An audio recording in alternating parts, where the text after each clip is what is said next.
Welcome back to the afternoon of day 10 of the Commonwealth versus Karen Read. This morning, we resumed with former, now retired Boston police officer Brian Albert on the stand for cross-examination.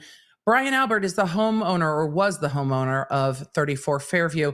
He sold that home after this. He also rehomed his dog and his iPhone. The day before, an order to preserve was sent to him. There's a lot of rehoming going on and a lot of distancing in this testimony, including, I didn't know Karen Read, well, maybe once, and then it turns out that 6 days before this happened, this witness and John O'Keefe and Karen Read had all spent time together. It's a lot of coincidences. One thing may be explainable, but not mentioning your cousin coming over or your nephew coming over, not mentioning certain timing to law enforcement, it starts to become absolutely unbelievable. The phone is really what put me over the top this morning. We're going to get back. I should have anticipated when they break for lunch early. They're coming back from lunch early, but court resumes at 2 p.m. generally local time and ends around 4 p.m. local time. So just about 2 hours left this afternoon. On, I think we're going to be finishing up cross-examination of this witness, then redirect. We'll see what, if anything, the prosecutor does with that. And then I'm very curious as to who the next witness is. Will it be Jen McCabe? I don't know, but I will keep you apprised in the Law Nerd app. For those of you saying you ate lunch quickly, I did not, but I've got protein bars. It's going to be fine. We're going. I mean, there's also donuts. There's also donuts. You guys, we need to get into the afternoon. I'm very interested to see what comes next. Hey there, I'm Emily D. Baker, the internet's go-to legal analyst, breaking down the legal side of the pop culture and entertainment stories we can't stop talking about. I'm a big fan of the cursey words. I've been a licensed attorney for over 17 years, but this is not legal advice. This is where the law nerds unite to talk about facts, not... Let's get into it.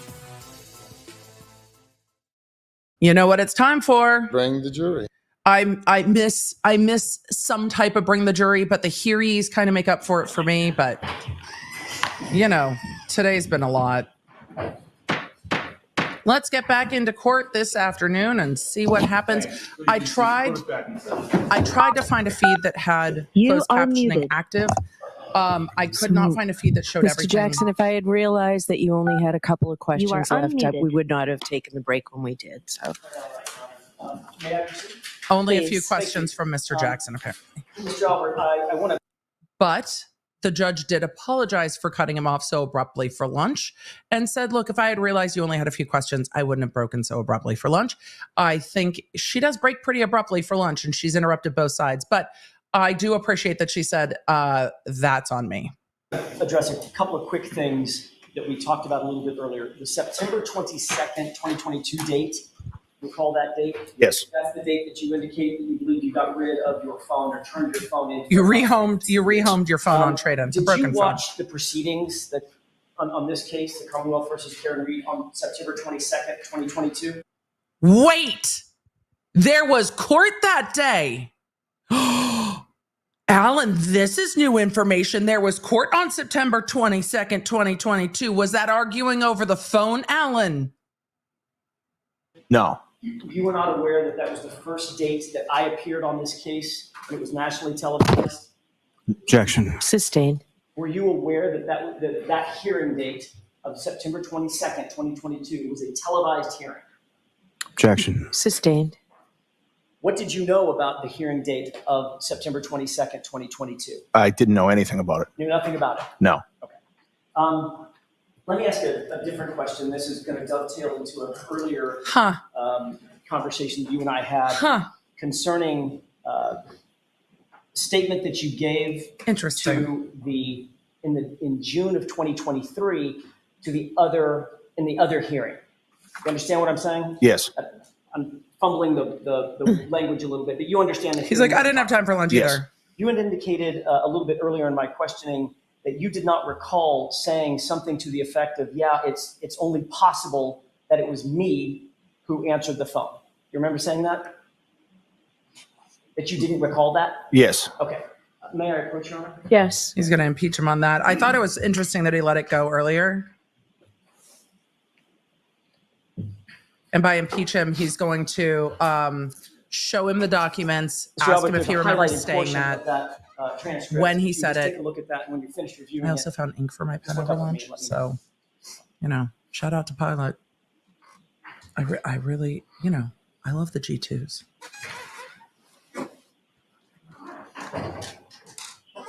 Not that I don't have a plethora of pens sitting over here.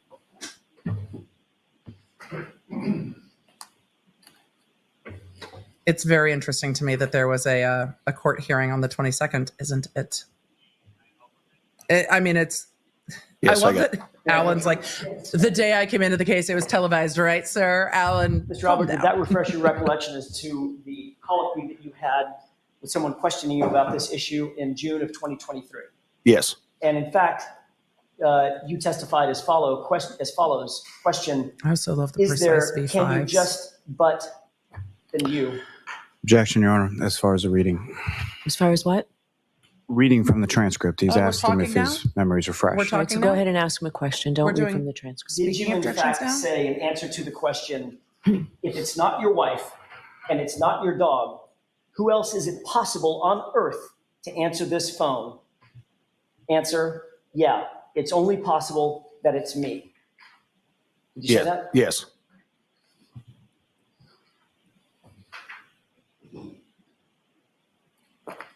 Just Well, before the we break, all know I was that. asking you about those. You're saying as the you quiet indicated, part. many phone calls that you traded between and among your family members and friends, including Brian Higgins. You recall that? Yes. Were those many calls an effort to get your He already asked stories this. straight about It how got you were objected going to, what statements you were going to give to law sustained. enforcement, and how are you going to testify if this case ever That's went to trial? compound. No, absolutely not. Were those calls, or those many calls, an effort to coordinate narratives between you and your friends and your family? No. Were those many calls in any way discussing the fact of creating a story of mysterious butt dials? Objection. Sustained. Everyone, moment, Your Honor. Yes. Creating a story of mysterious butt dials is not something I thought I would hear in court or in a murder trial, but here we are with coordinating stories of mysterious butt Thank you, Your dials. Honor. I have nothing further. Okay. Mr. Lally? Thank you, Your Honor. Where are we going with this, Mr. Lally? It's kind of like monuments to the gods of speculation.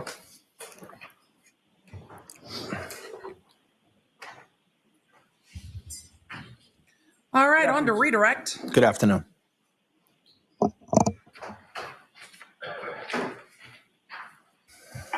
You were asked some questions about the week prior to being at the waterfall. At some point, you were at the hillside, correct? Uh-huh. Yes. You were there with friends and family, is that correct? Yes. You weren't specifically there with either Mr. O'Keefe or the defendant, correct? No, I was not.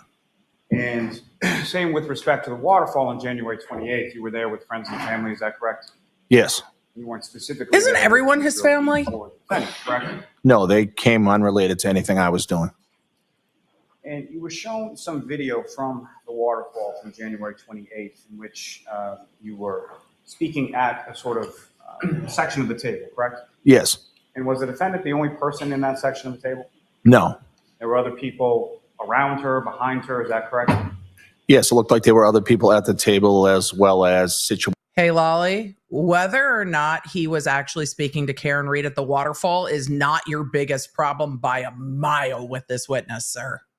Not even a little bit. Waited right behind where she was sitting. And those other people Not around her, behind at all. her, those are people that you knew far better on January 28th than the defendant? Yes, those are my relatives and friends, and that's why I was at that You location. knew them far better because she was an outsider, right? That's what I want the recross to be. Just that. Just that.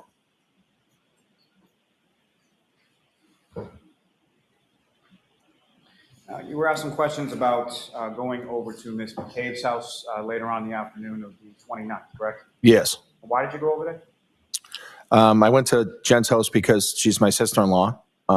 She was going through an awful time that morning, as we all were. And I wanted to be there to comfort her if she needed anything.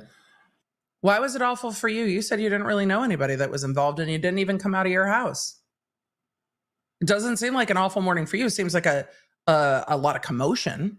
But why was it awful for you, sir? I got questions. You didn't know anybody. You didn't come out of your house. Your sister-in-law, you said, was hysterical, but she was not so on 911 calls. She wasn't wailing. Law enforcement described her as perfectly calm.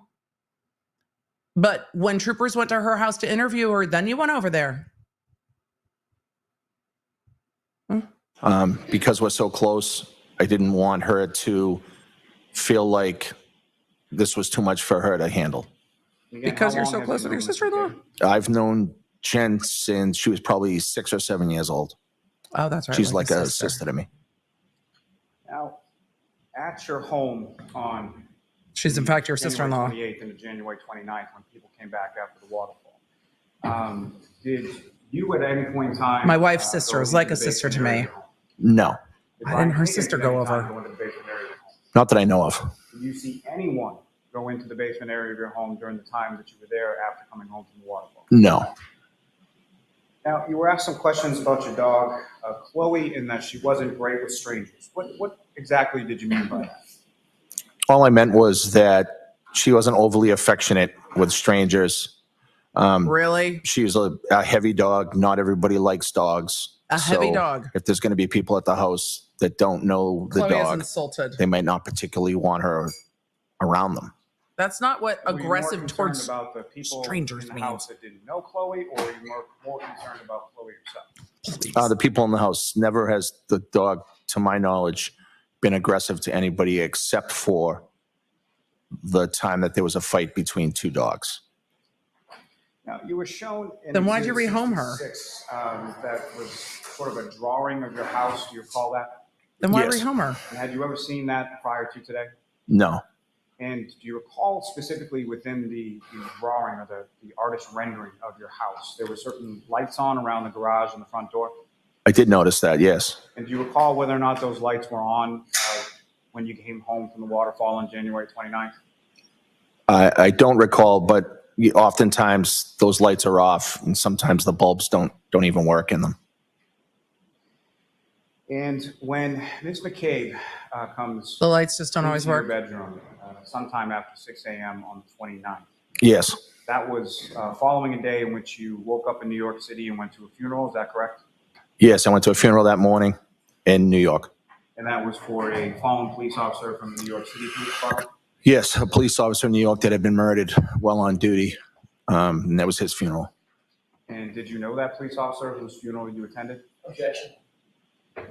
The objection sustained. Did he go Next to John question. O'Keefe's funeral? We're going to ask about that? Now, with reference to, you then drive all the way home from New York to Massachusetts, correct? Yes, And you went out to a couple of different places, had a couple drinks, correct? yes, And then went back to your home and went to bed sometime around 2 a.m. or so? yes, after 2.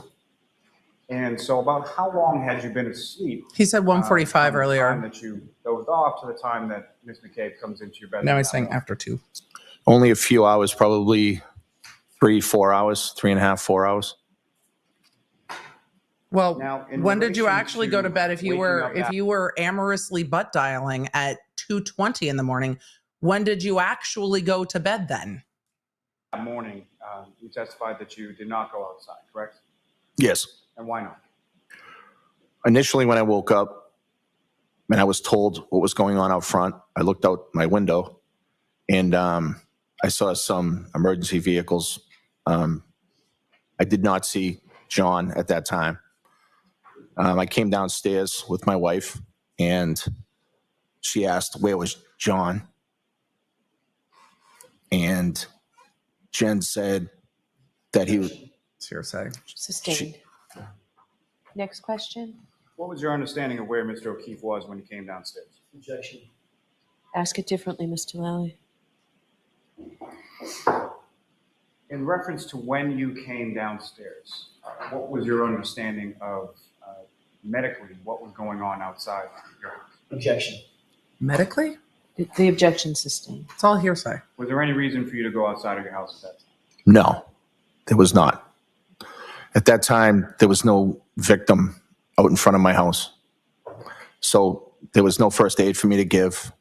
There was nothing I could do. It's a narrative.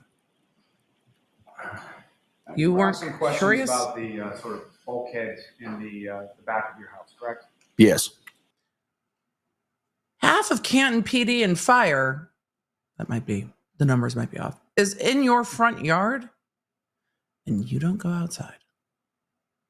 It's just, I just don't understand. Where is that bulkhead in relation to the bay windows of the kitchen that you were testifying about? So the bulkhead door is directly under the bay windows in the kitchen. The bulkhead door opens up almost directly into the windows, obviously without hitting them, but it opens up into the front of the bay windows. What you saw as far as that video that was shown to you, that's not what the bulkhead looked like. That's not what the door looked like at that time on January 28th or 29th of 2022. No, those are not the doors we had. And as far as the bulkhead was concerned, when that bulkhead was opened around that time, what, if any, kind of noise would that bulkhead make? A loud creaking, old rusty metal sound when you opened it. Is that something that if it was open and you were in the kitchen area, you could hear? Yes. Now, in reference to that bulkhead, what, if any, security, or what if, was it open? Was it locked? How was that left? So the bulkhead door was shut and it was broken. So sometimes you could turn the metal thing to lock it, and sometimes it would be hard to do. But the wooden door that goes into the basement has a lock on the doorknob. That is a door that we keep locked because we don't use it. Now, as far as from the bulkhead, you were shown in that video a gate that opens up to the front yard area of the house. Is that correct? Yes. And what, if any, other gates are located on the fence in your backyard? So we also have a gate on the rear part of the fence. And there's also a gate on the opposite side of the house. And the gate in the rear area of the fence? No, the rear part of the ad. So that leads to some woods, and then eventually you'll hit some train tracks. Oh, eventually. Those train tracks were closer last week. Your phone, that was something that you had upgraded prior to any notification you received from the district attorney's office or anything in relation to preserving your phone. Is that correct? Yes. Now, with respect to that, as far as the information contained within the phone, Oh, it's so hard to there hear. are certain types of information. Are you familiar with being sort of backed up by the cloud? Yes. Oh, now Would he's that familiar include with his calls? phone. It could. Now he's familiar with the phone. Now I know everything. There are certain types of information. Are you familiar with being sort of backed up by the cloud? Yes. Would that include calls? It could. Could that also include text? Yes. Could that include photos? Yes. Could that include contacts? Yes. And the information that you were shown as far as certain call logs or call records, as far as you know, was that generated after that September of 2022 date? Yes. Now, with respect to the preservation, that was in regard to a motion the council had filed for your physical phone, correct? Yes. Are you also aware of a judge's order denying that repeatedly as far as them What? Wait, what? gaining access to your physical phone? Objection. I'll allow it. Wait, Yes, it was denied on multiple occasions. what? I'll strike the multiple occasions. Wait, what? That's interesting. Hey, Lolly, You were asked. if that was the case, maybe you should have gotten into that before all the damage was done.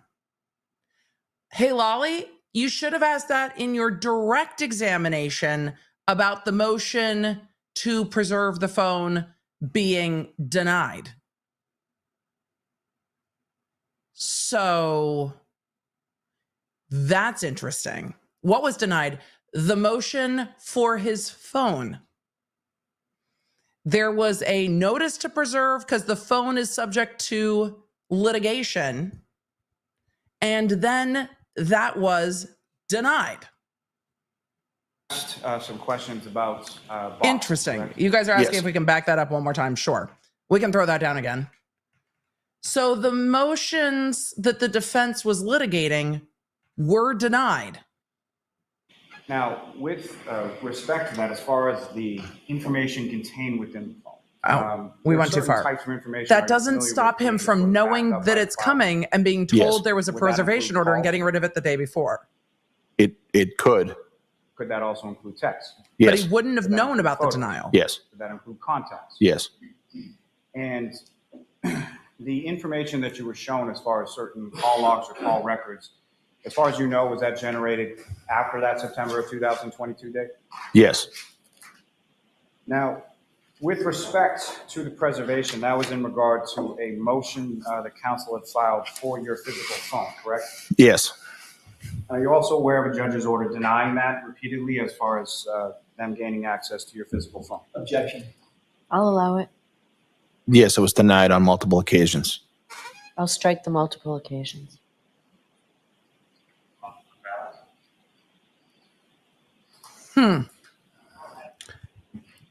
So the defense was making motions to get physical access to his phone.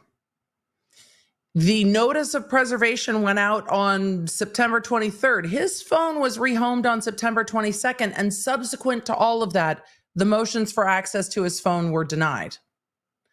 Now, if he had just kept his phone and it was denied, would that look weird? No, he kept his phone. It was denied. They don't have his phone. But the getting rid of the phone a day before the preservation notice is given looks weird, doesn't it?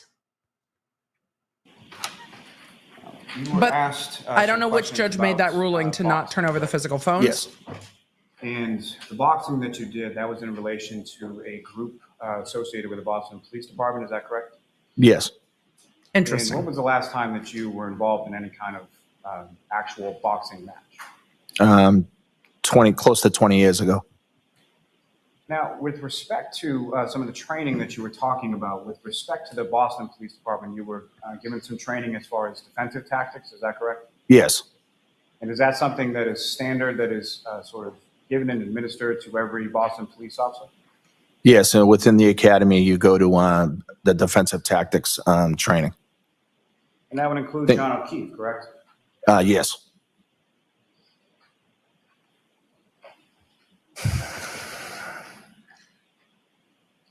Now, as far as your house, where you used to live, 34 Fairview Road, what, if anything, did you observe or notice with reference to cell phone reception in that area of your home? So oftentimes using the phone within my house, it seemed like it was and it's a slang term, the dead zone for the phone. The reception wasn't great. And is that something that recurred over the time that you lived there? Yes. Now, with reference to the phone and prior to the intimate moment that you shared with your wife sometime after 2 a.m., do you recall whether or not the phone screen was locked at that time? Were you checking that at that particular time? I don't recall the exact timing, but I know it was opened sometimes and then it was closed, obviously, at some point. But How much I don't know attention the were you exact paying timing. to your phone? So the phone may not have been locked at the time that you began that situation. That's It leading. may not have been. With reference to the call logs, the phone records that you were shown. The phone automatically locks. Best of your memory, is that the entirety of the phone calls that you made around that time? No, it looks like it's selective people and numbers. And with respect to those conversations, The phone if you records look recall, what, if selective. anything in general terms were you discussing with either those people in the logs or other people in general? In general, I'm sure there was some discussion about the awful thing that had taken place, and there may have been other calls unrelated as well.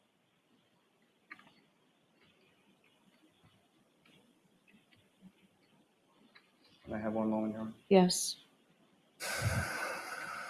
I mean, he seemed a little emotional when he was testifying about going to a funeral in New York for an officer, but much less so about the officer January 29th, in his yard. Did John O'Keefe ever come into your house that night? John never came into my house that night. He would have been welcomed, and the defendant would have been welcomed with open arms had they come in, and I wish they had. I really do. Were you ever even aware that John O'Keefe or the defendant were anywhere in the area of your house during that early morning of January 29th? I was not. I have nothing further on. Very briefly. Okay.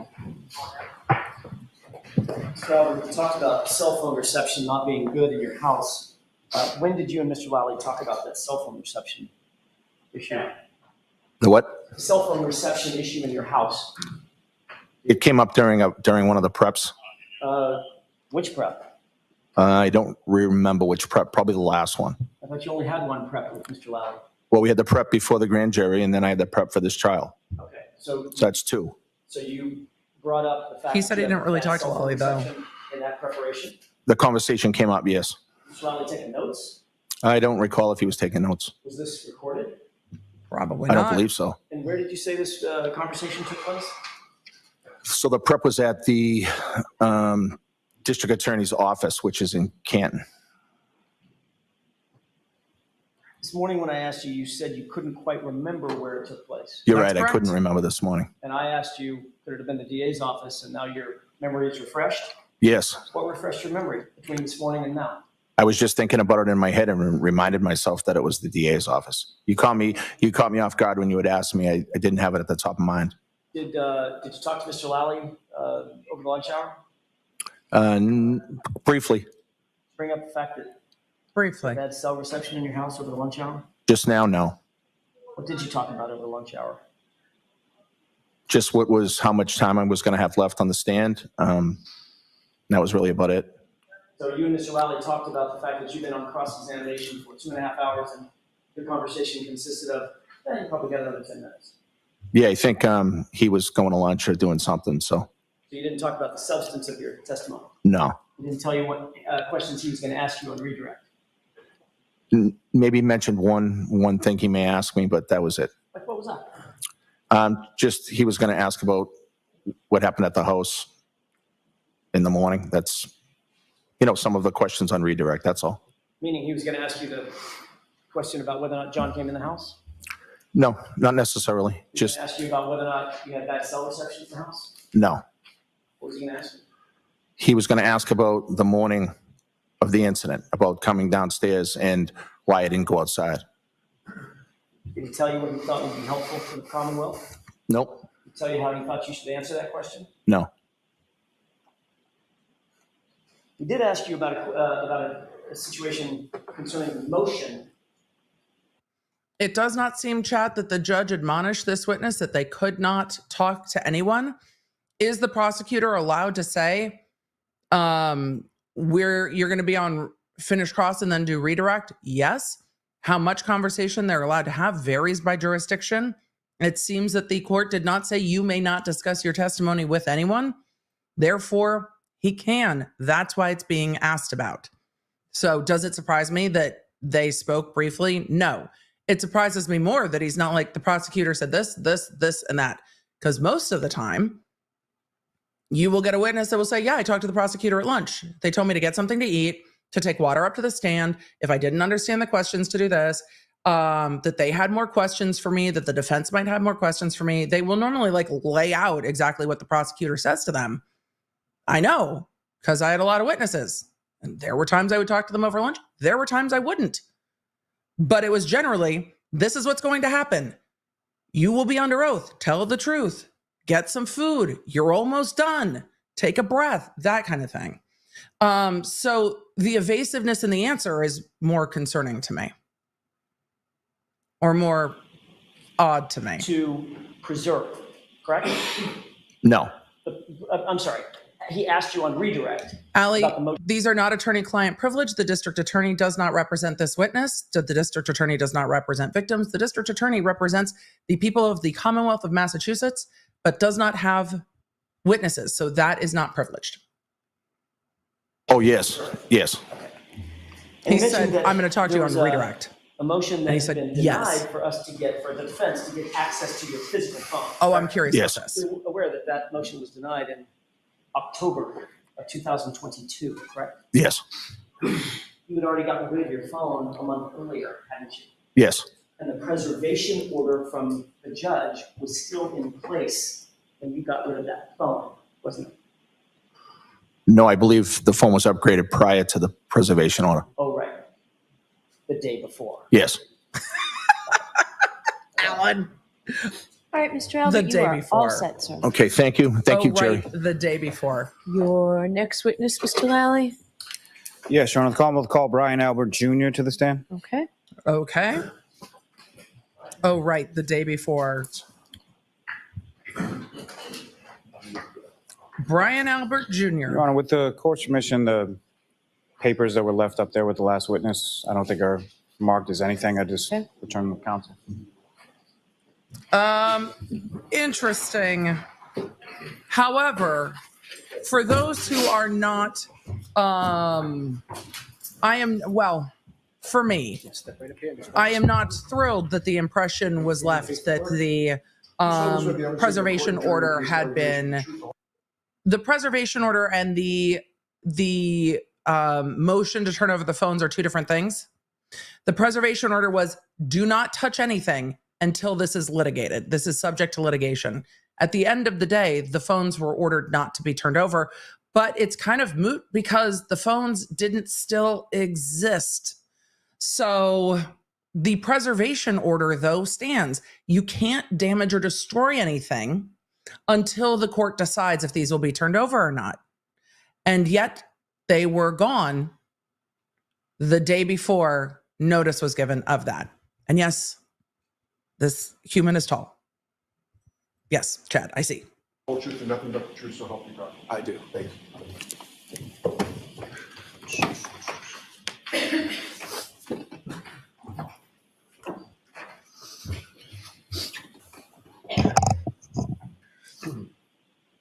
Hey, whenever you're ready, Sir, Mr. you had a Lally. birthday party, and now we're all here.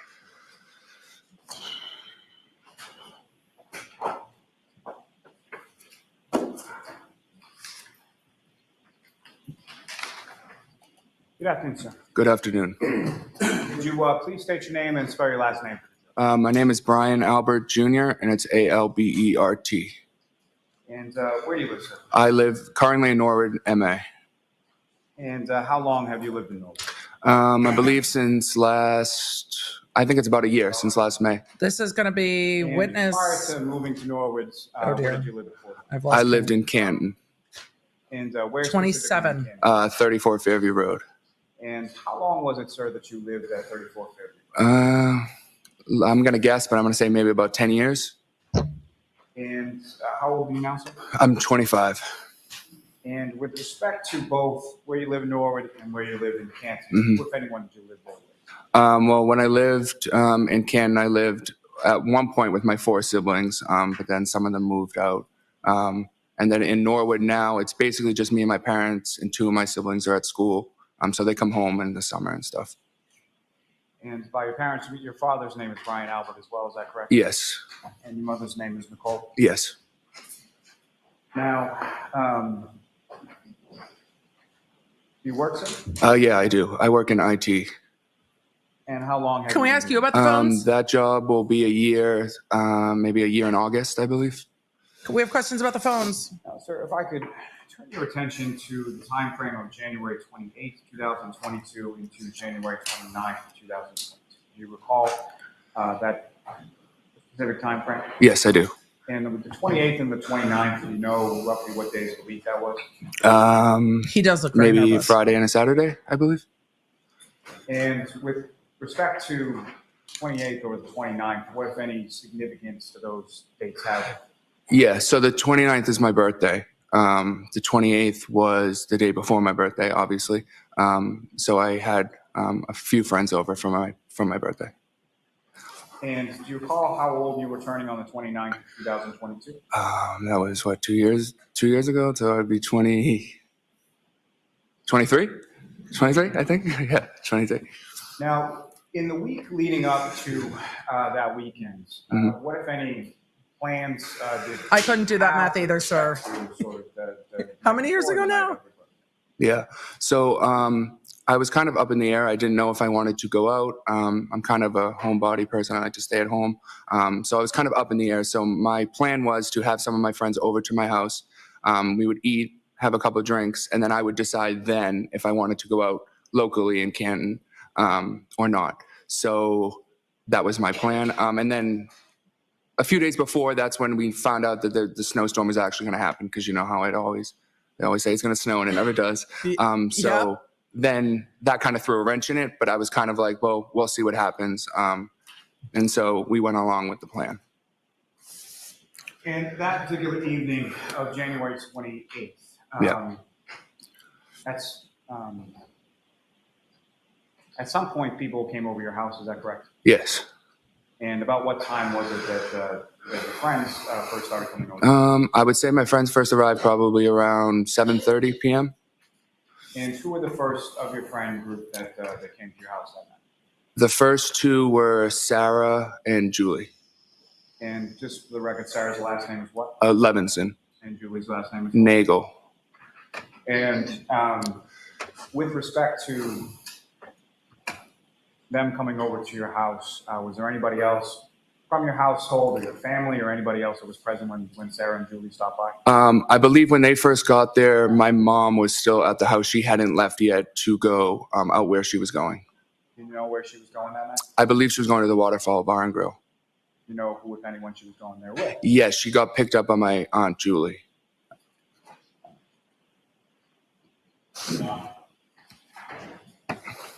Now, Ms. Levinson and Ms. Nagel, how long have you known them? I've known them, I would say, since high school. I think I was a sophomore and they're a year older than me. They were a junior. So probably a good 7, 8 years, 9 years, 10 years in between there. And when they came over your house, what was it that you did?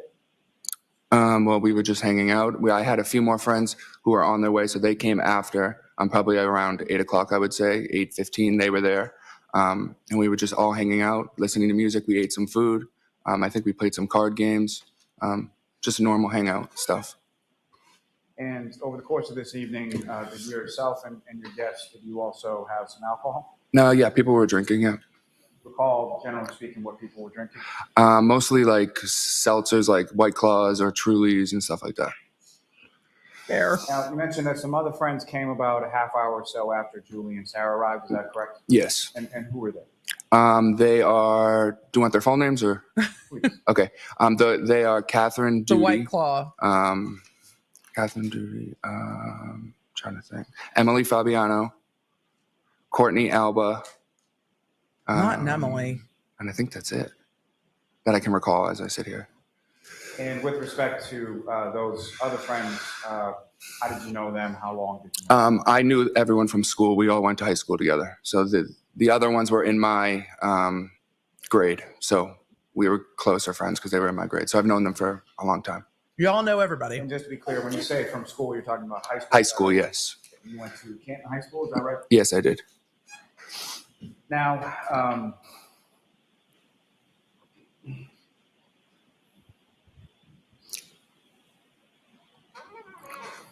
Is there a question? Lolly?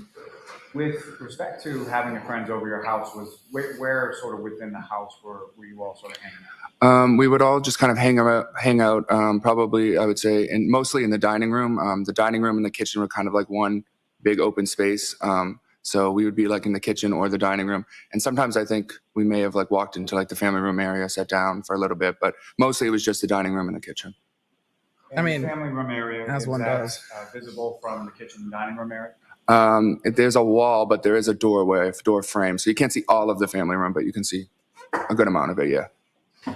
And as far as each of your respective friends that you were testifying come over to your house that night, do you have any idea how they got there? No, I don't know. None of them drove. I know that. So I would assume that they got dropped off by someone, but I don't know who. So there wasn't like a pile of cars. Finally, somebody's not driving. No, there wasn't. Good job, kids. Later on that evening, who, if anyone else, came by the house? Well, my cousin Colin arrived at the house at some point. And then my mom and my dad and them came back from the waterfall back to the house at some point as well. Now, with respect to your cousin Colin, his last name is Albert as well. Yes. How is he related to you? He is my first cousin. He's my dad's brother's son. And his father would be Christopher Albert, is that correct? Yes. He's older, younger? Is Colin younger than me? Yes. Yes, he is. And about how old was Colin around this time? Maybe 17, I think. So was he in high school around this time? I would assume so, yes. And if you recall, how was it sort of that Colin came over to your house that night? Did he reach out to you at any point? Did you reach out to him? Yeah, I don't exactly recall how he knew. I don't know The how he group knew that I chat. was at my house. But at some point he did call me and said, "Oh, are you still at your house?" And I said yes. And he said, "Do you mind if I come by?" And I said, "No, of course you're welcome to come by." No, he didn't. He said, "Are there claws?" And with regard to earlier I'm at your house, teasing, when chat. you indicated that your mother went out to the waterfall, she went out with But we'll see if he did. Julie Albert, correct? And that's your aunt? Yes. And I'm sorry, I asked you about 3 different questions. No, it's all right. As far as Colin is concerned, Julie is. Lolly hasn't said what, if anything, yet. Chat, just a reminder, we generally encourage to not comment on the witness's age, their looks, and what have you. Yes, this witness has a mustache. Yes, he is 25 years old. Some of you think he looks older. Some of you are like, he looks like a baby. Some of you are like, he would be 12 if he didn't have the mustache. I get it. We are kind when it comes to our female witnesses. We are also going to be kind when it comes to our male witnesses. He's 25. This happened when he was 23. He is nervous as hell. And I can understand why, given how much of their community is just pulled apart by this. He had friends over for a birthday party, and the adults did all kinds of shit. And now he is in court. He's like, I'm an IT guy. I live at home with my parents. Also, at 25 years old, again, in this economy, I'm not surprised he lives at home with his parents. Some of you are like, he still lives at home. Yeah, he does. Not mad about it. Is that because I have a kid in high school and I won't be mad about it if my kid's 25? Probably. But this is not easy for him. He doesn't want to be here. So thank you all for being kind.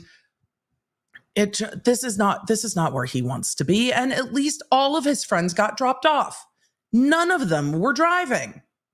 The adults were all getting into all kinds of nonsense. But the kids were like, it's his birthday. He's a homebody. He wants to stay at home. He invited over his friends from high school, and they had some White Claws. I get it. Colin's mother? Yes. Do you recall about what time it was that Colin came by? I don't recall exactly. I would say maybe closer, maybe 10:45, 11 p.m. And as far as the other people at the house, the women that you had over, did Colin know any of them that you knew of? Yeah, Colin knew some of them just from being in the same town. Colin's older brother is just 1 year older than me. So Colin's brother is in some of the greatest, some of the girls that were there. So that's how he knew them. And just to be clear, Colin's older brother is also named Christopher Albert. Yes. What? And stop it.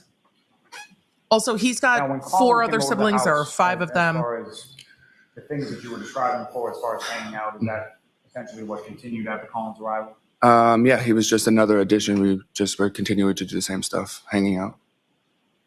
Now, with respect to within the home, you've mentioned sort of the kitchen, the dining area, and the family room. Were there any other areas of the house that anybody went to during the course of the evening? Not to my knowledge. I mean, there's a bathroom, but it's just off the kitchen. So I assume the bathroom. But that's really it. We didn't go anywhere else than that first floor area. So mainly in the first floor, is that correct? Yes. Did you see anybody at any time go down to the basement? No. Did you see anybody at any time go upstairs? Not to my knowledge, no. Now, you mentioned that at some points, your parents and some people that were at the waterfall came to your house. They crashed your party. Yes. So first, a group of my friends had left my house, and I think that was probably around. They were only there for a few minutes while Colin was there, so I would say probably around 11:10. A few select people left the house to go home. So at that point, it was just me, Colin, Julie Nagel, and Sarah Levinson at the house until my parents arrived. And so Courtney, Catherine, and Emily would have left at some point shortly after Colin arrived? Yes. And when your parents came home, if you recall, what was sort of the order of, do you recall about what time that was? I would say that would be right around midnight, I would say, maybe 12:05, 12:10-ish in that area. And just turning back to Colin for a second, do you recall, do you know how Colin came to be at your house? He already Like how he said was dropped, like if he was dropped off. texted. Yeah, yes. Did you know whether or not he drove there, was dropped off there, similar to the other people that you were talking about? Well, I know he didn't drive there, but I would assume he got dropped off. He didn't say how he got there though. Right, so we'll strike. You don't know how we got there. Okay, yeah. And as far as the order of people that arrived back at your home, who were the first people to arrive back at your home from the waterfall? The first people to arrive were my mom, my dad, my sister Caitlin, and my dad's friend Brian Higgins. And prior to that evening of January 28th, had you met Mr. Higgins before? I don't recall ever meeting him. I could have met him in passing, but I don't ever formally remember meeting him, no. Do you recall ever seeing him at your house at Fairview Road prior to that? It's like I don't think he'd 5 ever been there that I have siblings saw, no. and 7 aunts and uncles. As far as Colin was A lot of people when come to your my house. parents and your sister and Mr. Higgins arrived, when, in relation to that, when did Colin leave the house? Colin was actually getting up and leaving as they were coming into the house. And similar to, do you know how Colin left your house or how he, whether or not he drove or was picked up or anything? Yeah, he was sitting at the table and I was actually sitting right next to him and he stood up and said, "I'm leaving, Allie's picking me up." And so I knew who Allie was because she's my cousin. And what is Allie's last name? McCabe. And she's your cousin as well, is that correct? Yes. She Colin Albert's cousin? She's not Colin's cousin. No, she's my cousin on my mom's side. Because Jen McCabe Colin and would his be mom cousin are on your father's sisters. side? Yes. I didn't know Allie McCabe was the one that picked Colin And up. following your father, your mother, your sister, Jen Mr. McCabe's Higgins' daughter. arrival at the home, where did they sort of congregate within the home? In the same area that we were, in the dining room, in the kitchen area. My mom got home and I know she went right to cleaning because she likes to clean. So she was in the kitchen picking up. I don't know if she likes to. And yeah, we were all just in that one area. She might just feel like nobody else will do it. And following their arrival back at the home, who, if anyone else, showed up at your home that particular evening? And then I would say maybe 10 minutes later, my auntie JJ, well, her name is Auntie Jen, but I call her JJ, and Uncle Matt arrived at the house. Your Auntie JJ and your Uncle Matt, what is their last name? McCabe. So they didn't stay And till was their that daughter got home? Their arrival, was that before or after Colin had left? Colin had already left at that point, yes. And so the alley that Colin was picked up by, what, if any, relationship does she have to your Auntie JJ? He already told you. That's their daughter. Now, throughout the course of the evening, well, let me ask you this, as far as when was it that the last person who didn't live Just at your house that's fair. on Fairview Road, when was it that the last person? The last, I wouldn't know I couldn't tell you It's the okay, time. I have no idea what you're talking about. Well, the last people to leave were Auntie JJ, Uncle Matt, Sarah, and Julie. Were the last I don't know people to leave? exactly what time that would be. I can't even guess. I don't know. Interesting. And you mentioned your sister, Caitlin, is that? Oh yes. I'm sorry.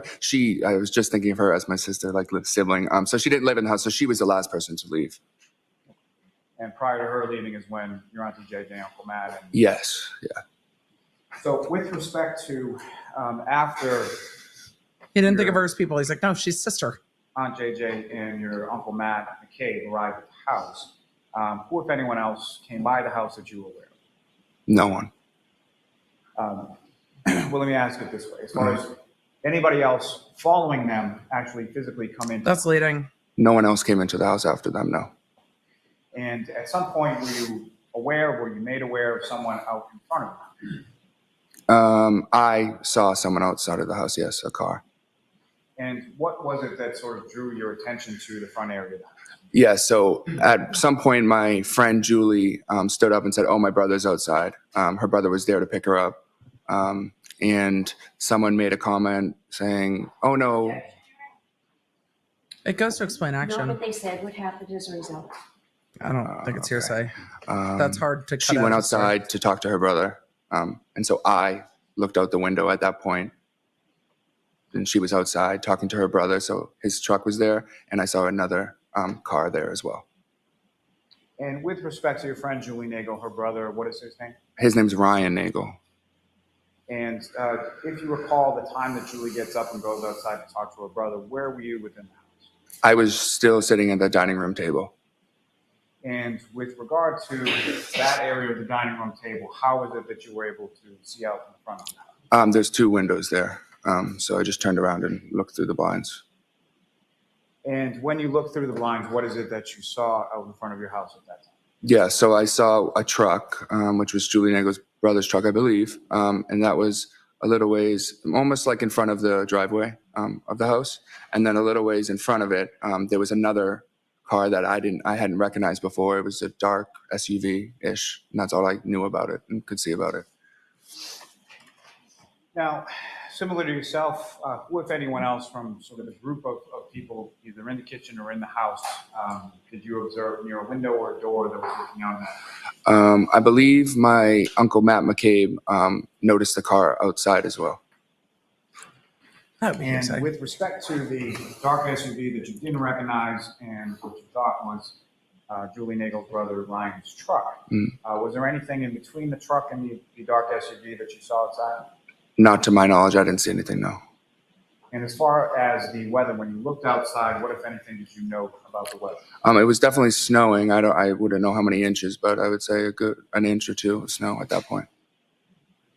Now, with regard to being out in front of your house, those 2 vehicles, do you recall which direction they were facing? Yeah, they were both facing, going up Fairview towards Cedar Crest. So whatever this is, I don't know. Well, let me ask you in a better way. As far as what was facing towards your house, was that the driver's side or the passenger side of each of the vehicles? That would have been the passenger side. And that's with respect to both vehicles, is that correct? Yes. Now, at any point in time during the time that these vehicles were out in front of your house, do you recall hearing anything or any sort of noises coming from the front of your house that drew your attention? No, I didn't hear anything, no.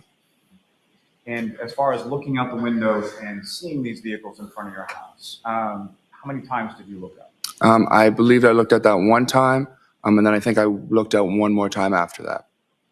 And as far as your friend Julie, if you know, about how long was she out in front of your house at that time? I would say not more than 5 minutes, more likely about 3 or 4 minutes she was outside. And when did you see her outside in relation to the truck as well? Yeah, I saw her at the passenger door of the truck.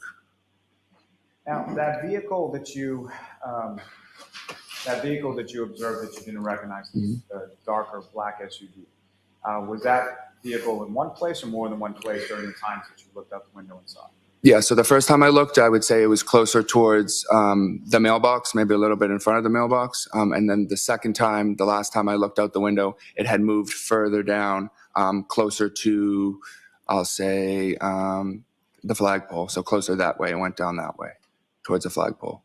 So closer to there's an area in the front of your yard where there's flagpoles, is that right? Yes.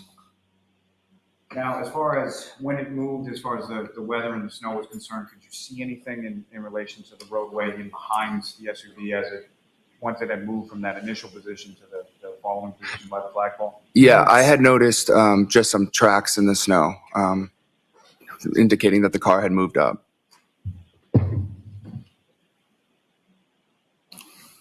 Now, your friend Julie, did she take that ride home with her brother Ryan at that time? No, she came back in the house. And as far as your friends Julie and Sarah that were still at the house when people from the waterfall came home, do you know how they happened to go home on that particular evening?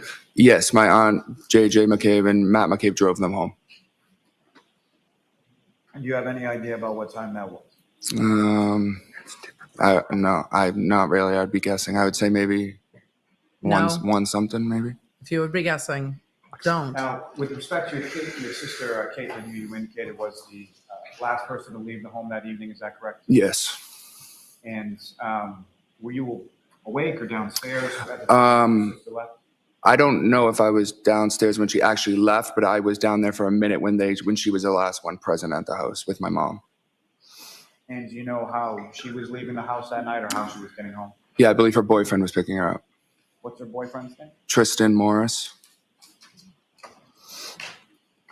But what is his brother? What is Julie's brother? Oh, well, Julie's going to testify. But now I'm like, why is Julie's brother at the house? The following morning, at some point you go to bed. You know about The defense did just whisper something. Sometimes we can hear. I would say, I don't know, late 1, early 2 o'clock in the morning. And your bedroom is in the second floor of the house, is that correct? Yes, it is. And with respect to how many bedrooms are up on the top floor? Or what?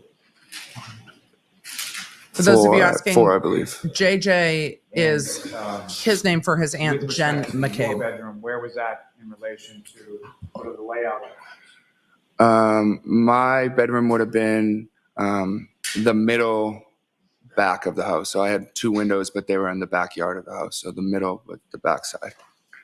So the 2 windows that from your bedroom face the backyard area? Yes. Now, at any point in time after you went up to your room, same question as before, were there any noises or anything that drew your attention outside of the home at any point prior to you waking up? No, I didn't hear anything. And if you know about what time was it that you woke up later on that morning of the 29th?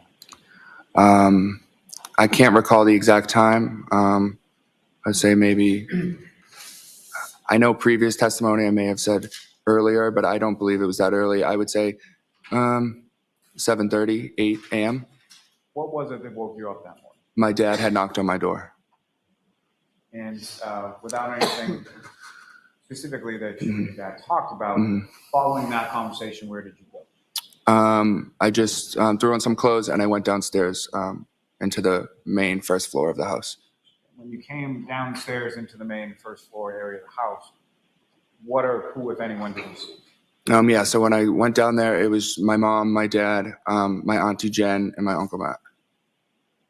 And about how long were you down in that area of the home? I would say the first time I went down there, I would say I was down there for maybe 15 minutes or so.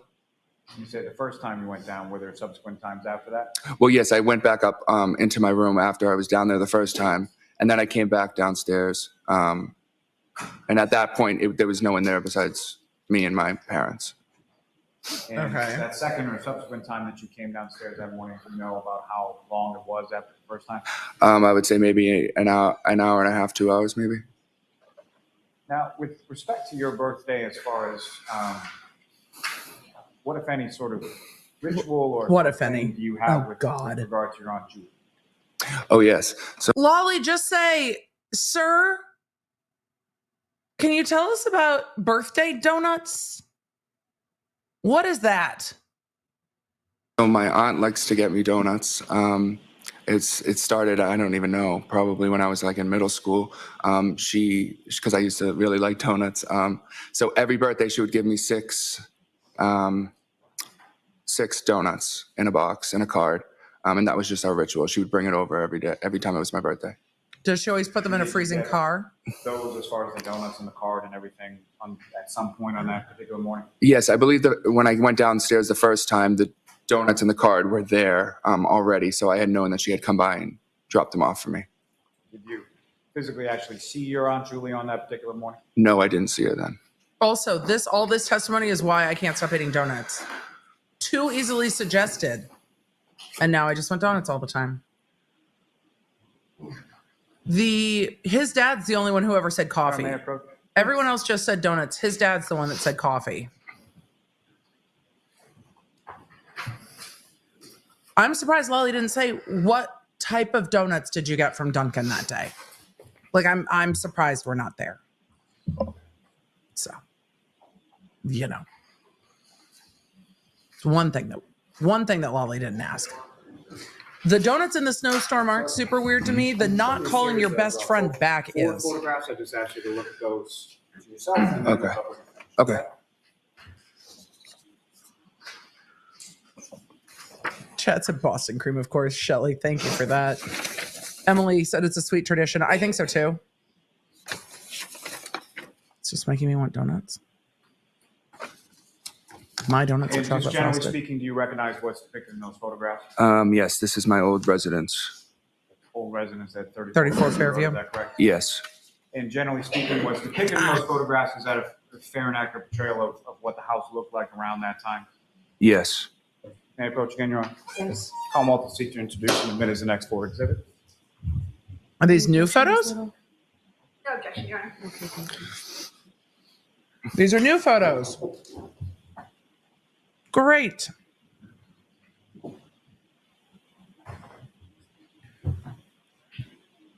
Next in order. Wendy W. said they all must have PhDs in plausible deniability. I mean, in hair splitting. Catherine said, and he seemed like such a straight shooter on direct. I think that's referring to the last witness. Heather Miller said, how much does Lolly hate his job right now? I mean, yeah. Tracy said, then call a lawyer. I'm not sure which part that was referring to, but kind of always. Bizomar said, first they came for Bubba, now it's Chloe. Keep the pawners' names out your motherfucking mouth. Yeah, leave Chloe alone. The calling Chloe and it is really strange. Ms. Jake said, how likely is it that they have store records from when Brian Albert rehomed his phone? Unlikely at this point. Like, just unlikely at this point. And Your Honor, with the court's permission, I would ask that those 3 photographs be published in succession. Cora, I don't think, well, I'll have to go look at the denial of the phone being turned over. I don't. If I could first have. Moot would be because the phone was gone. Denied is there's no basis for it. Sir, what's up on the screen? Is that what you have before you? As I believe it should be Exhibit 71, probably? Yes, that's the same. Where's this photo been the whole trial, Lolly? The photo of the front of the house. The whole trial. And again, just for the record, you Now? recognize what's up on the screen now? Yes, I do.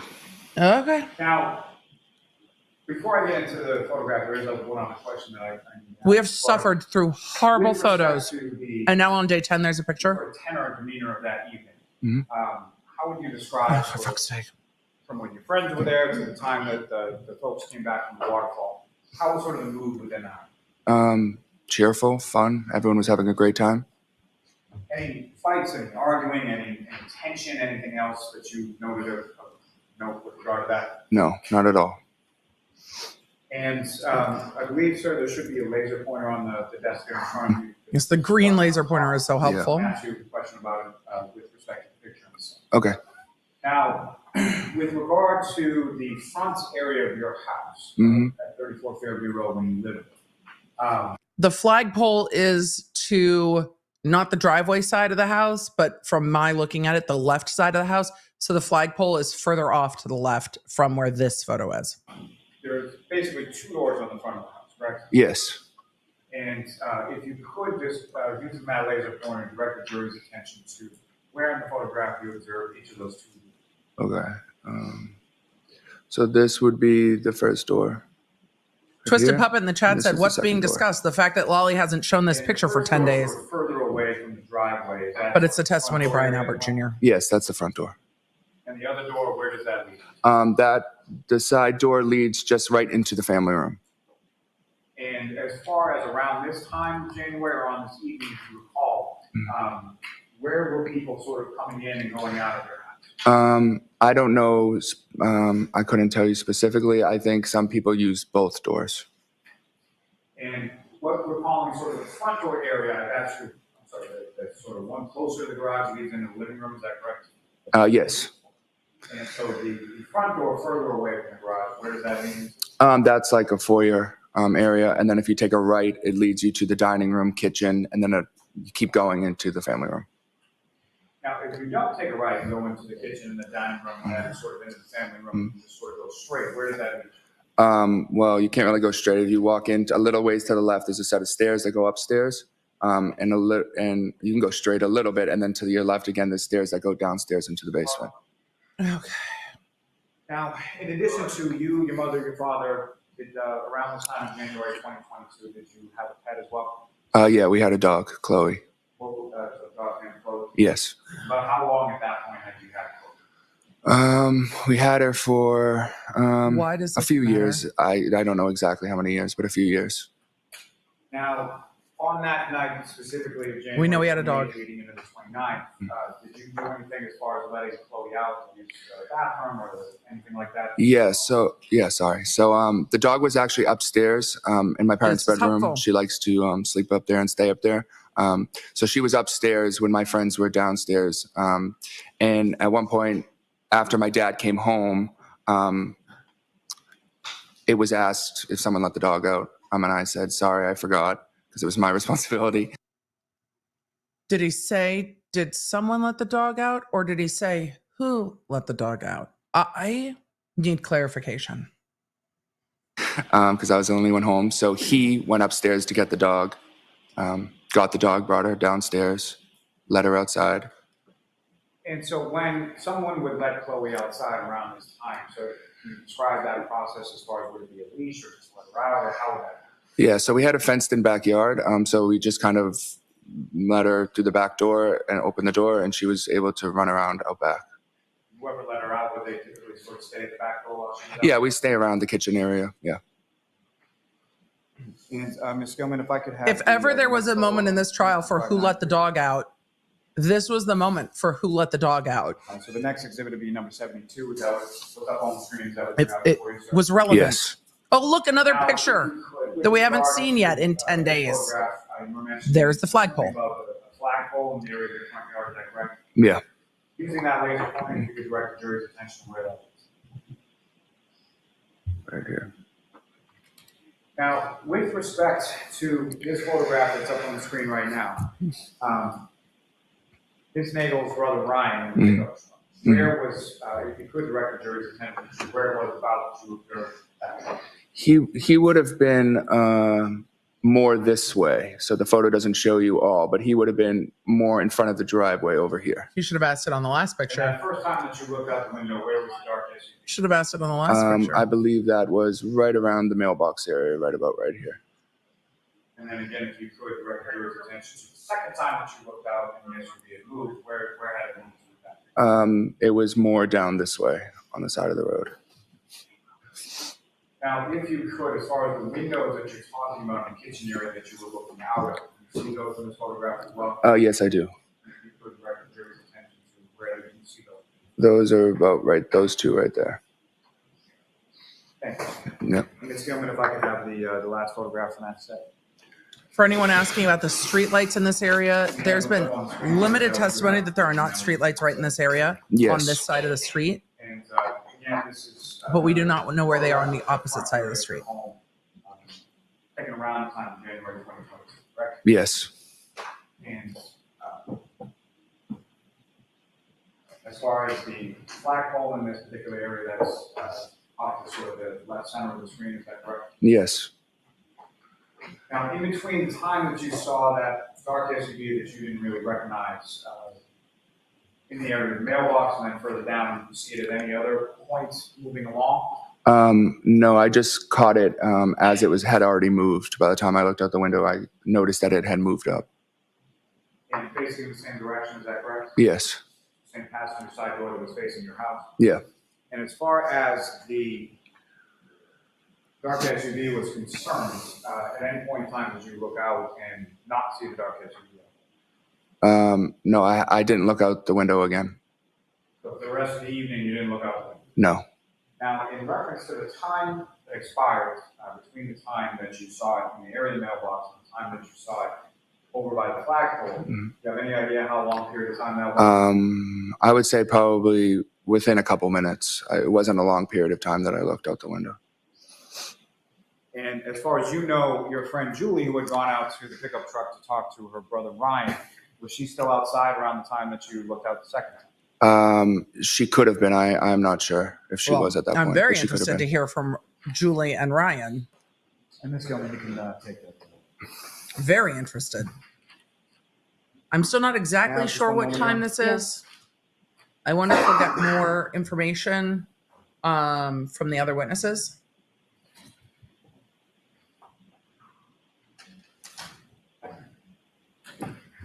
But we finally have decent Just a couple of questions. photos. For those asking, Victoria in the chat said, did I miss it? Where is his bedroom? On the back side of the house, Morning when you woke up, overlooking the father backyard. was at your door. Yes.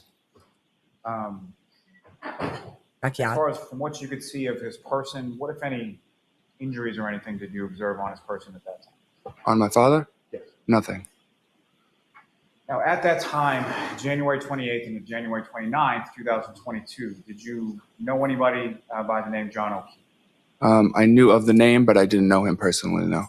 And when you say you knew of the name or you knew of him, how did you know? I knew he was friendly with my auntie JJ, Jan McCabe, and his niece was friendly with my cousin Jen's daughter. And as far as your cousins, as far as Miss McCabe's daughters, what if any sort of relationship did you have with them, specific to them, beyond sort of your other cousins? Oh yeah. So for a while, I think when I was in college or maybe the end of high school, I would help out because there was 4 girls, so they always had like multiple sports going on and stuff. So I would drive them to and from practices or be there after school if JJ had to be somewhere. So I spent a good amount of time with them and basically babysitting, but more just driving around and stuff like that. Chauffeuring. And through them, is that how you came to know Mr. O'Keefe's niece, Kaylee? Yes. And you gave her rides to places as well? Yeah, occasionally when she would come back to the house after school, I'd drive her to CCD or whatever.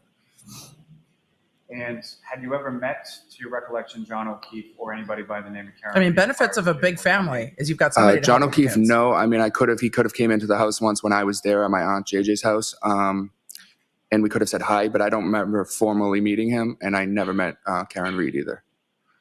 And on that evening, again, January 28th or the early morning of January 29th, beyond the people that you've already talked about, and specifically John O'Keefe or Karen Reed, did either of them at any point in time come inside your house while you were there that evening? No, never. I mean, how would you have known?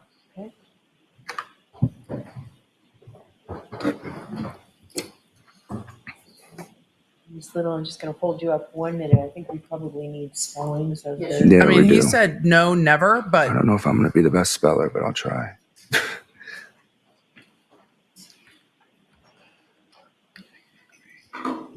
I don't know. Not that I saw. Yes, CCD is Catholic Church School, for those of you asking. But they've also talked about the fact that the kids all got into private Catholic high school as well. Mr. Albert, the first time you ever spoke with anyone from the Massachusetts State Police, the Canton Police Department, or the Norfolk County District Attorney's Office was on July 6th, 2023, correct? Yes, I believe so. What? That's a full 18 months after Mr. O'Keefe's death, correct? Yes. Who was present for that interview? No one interviewed him until July 6th, 2023? Really? Oh, okay. I spoke with 2 troopers, I believe, and my lawyer. Trooper Proctor was there? Yes. And this interview actually took place at your family's... Which other trooper? Office, correct? Objection, Your Honor. The objection system. This interview took place at your attorney's office, correct? Yes. Your sister, Caitlin Albert, was also present, correct? She was there for some time, but she wasn't when I was interviewing. She wasn't in the room with me. No. And that was also the first time they had spoken with your sister as well about these events, correct? How would he know Objection. that? Yeah, that's calling for speculation. I can't believe nobody. And to be clear, the Massachusetts State Police only interviewed you after you were called to testify before a grand jury Objection. separate proceeding, correct? The objection system. She probably needs to ask that differently. Just I want to direct your break it into attention parts. to your testimony regarding your cousin, Colin Albert. You testified I today guess that she's not Colin going to. Albert called you to come to the house, correct? I believe so. He did. Yeah. Do you recall some prior testimony in which you said that you all had exchanged Snapchats about what you were doing that night in the house? No, I don't believe I said that. I said for him to know that I was at the house, he could have seen a Snapchat that I had sent, but he didn't ask me on Snapchat if he can come over. I said more of that he had could have seen a Snapchat saying that we were at my house. That's how he knew, He had because I didn't know FOMO. how he knew that we were there. Because you didn't invite You him. and your cousins frequently communicate on Snapchat, correct? So that, again, that doesn't seem not truthful to me that he and his friends are posting on Snapchat. And then his cousin was just like, what do you mean everybody's hanging out? I don't know. Do you invite the 17-year-old cousin to hang out with you and your other friends who are all 23? Probably not. But, you know, Snapchat and the kids these days. Occasionally here and there. You actually have a cousin group chat on Snapchat, don't you? Yeah, we do. How many people are in it? Who else is on that Snapchat? There's all my cousins, a lot of us, a good amount of my cousins. Would that include you? Yep. Colin? I only laugh because he is one of 5. I think the Chris Albert has 4 or 5 kids, and then the Albert adults are 7.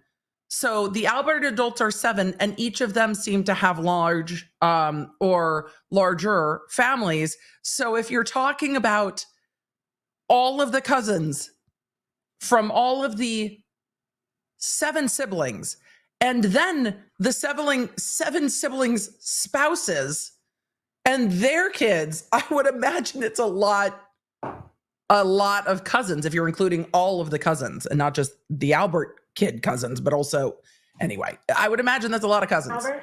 Yep. Allie McCabe? No, she's not. Oh, Allie McCabe doesn't get to be in this cousin chat. I'm messaging my cousins after this. I'm being like, we need a cousin group chat. And we're old. It's not going to be on Snapchat. Ed Not you, could have seen a Christina. You're not Snapchat old. saying that we were at my house. That's how he knew, because I didn't know how he knew that we were there. You and your cousins frequently communicate on Snapchat, correct? Occasionally here and there. You actually have a cousin group chat on Snapchat, don't you? Yeah, we do. An Albert cousin group chat. Who else is on that? The Snapchat? Albert cousin group chat. There's all my cousins, a lot of us, a good amount of my cousins. Would that include you? Yep. Colin Albert? Yep. Allie McCabe? No, she's not an Albert. Do you have a group chat in which Allie McCabe is a member? I believe we have a cousins on my mom's side group chat, yes. But she wouldn't be in that group chat with Colin, no. It's a little group chats. And do you still have any of the messages you exchanged with your cousin on January 28th? I don't know. Can you rephrase the question? Do you have any of those Snapchat messages or other messages that you exchanged with your cousin Colin Albert on January 28th? No, I'm not even sure if there was any messages. Not to my knowledge, I don't know.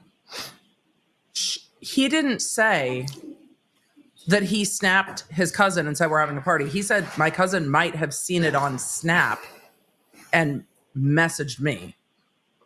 For all of you who are like, I have a lot of group chats too, I'm not judging the amount of group chats. I'm internally screaming at the amount of group chats because group chats stress me out. That's just a very personal, like, I want less group chats, not more group chats. It's so Mr. Albert, you testified that so Colin arrived around much. 10:45 or 11 p.m., correct? Today? I said that? Yes? Yes. Who else was at the house when the clock struck sort of midnight as it became your birthday? When it hit my birthday, it was just Colin, Julie, Nagel, and Sarah Levinson. Was there any sort of celebration for your birthday when the clock struck midnight? Cheers. No. What were you guys doing? We were just sitting there. Probably happy birthdays were exchanged, but it was nothing crazy. I'm not a big birthday person like that. Nobody said cheers, bitch. And where in the 'Cause house were you guys at that? Like, In the dining room area. no? Okay. You testified that your parents and Brian Higgins arrived shortly after midnight with your sister, correct? Yeah, I believe I said around 12:05, 12:10 in that area. Describe what happened when they came into the house that night. I think it was, They all just walked in the door, and at that point, my cousin Colin was standing up to leave. They passed each other, said hi, and that was it. Mr. Albert, you never actually observed Colin leave in a vehicle from 34 Fairview, correct? No, I didn't see with my eyes, no. In fact, you said you only looked out the window 2 times that night, correct? Yes, that's true. I love how many of you are like, I also don't love group chats. I didn't know people didn't know this was a thing. Do people who like group chats not? Wait, is this a thing that like the people who Approximately what aren't time does your averse to dad group go chats don't upstairs to know get that there are clothes? people averse to group chats? Is this like a thing? Because I don't know anyone that's not averse to group chats. Maybe I should ask more people. I don't love group chats. Like 3 works for me if I'm trying to plan concert things, but like large group chats, I don't mind a specific thing. Like we're doing this thing together. We need a group chat to organize the thing, but then otherwise, like just message me if you need me. Take her out. Well, that would have been like as soon as he got home. So around like a little after 12. So would that have been before or after Colin sort of walked towards the door? Colin had already already left at that point. Where did your dad go? He went upstairs into his bedroom where Chloe was there, brought her downstairs and went to the back door and let her out. And you were asked by Mr. Lally if your father kind of stands by the door and waits for Chloe before he lets her in. Yeah. But you testified that he was just generally in the kitchen area, correct? Yeah, the kitchen is by the back door. But he's not standing by the door waiting for her. She's an off-leash dog. She can go out, do her business, and you can open the door sometime later, correct? Objection. Can you answer that? Is that correct? Could you say it again, please? We're all Your father confused. wasn't standing by the door staring at Chloe the entire time that she was outside, correct? No, I wouldn't. Not the whole time, no.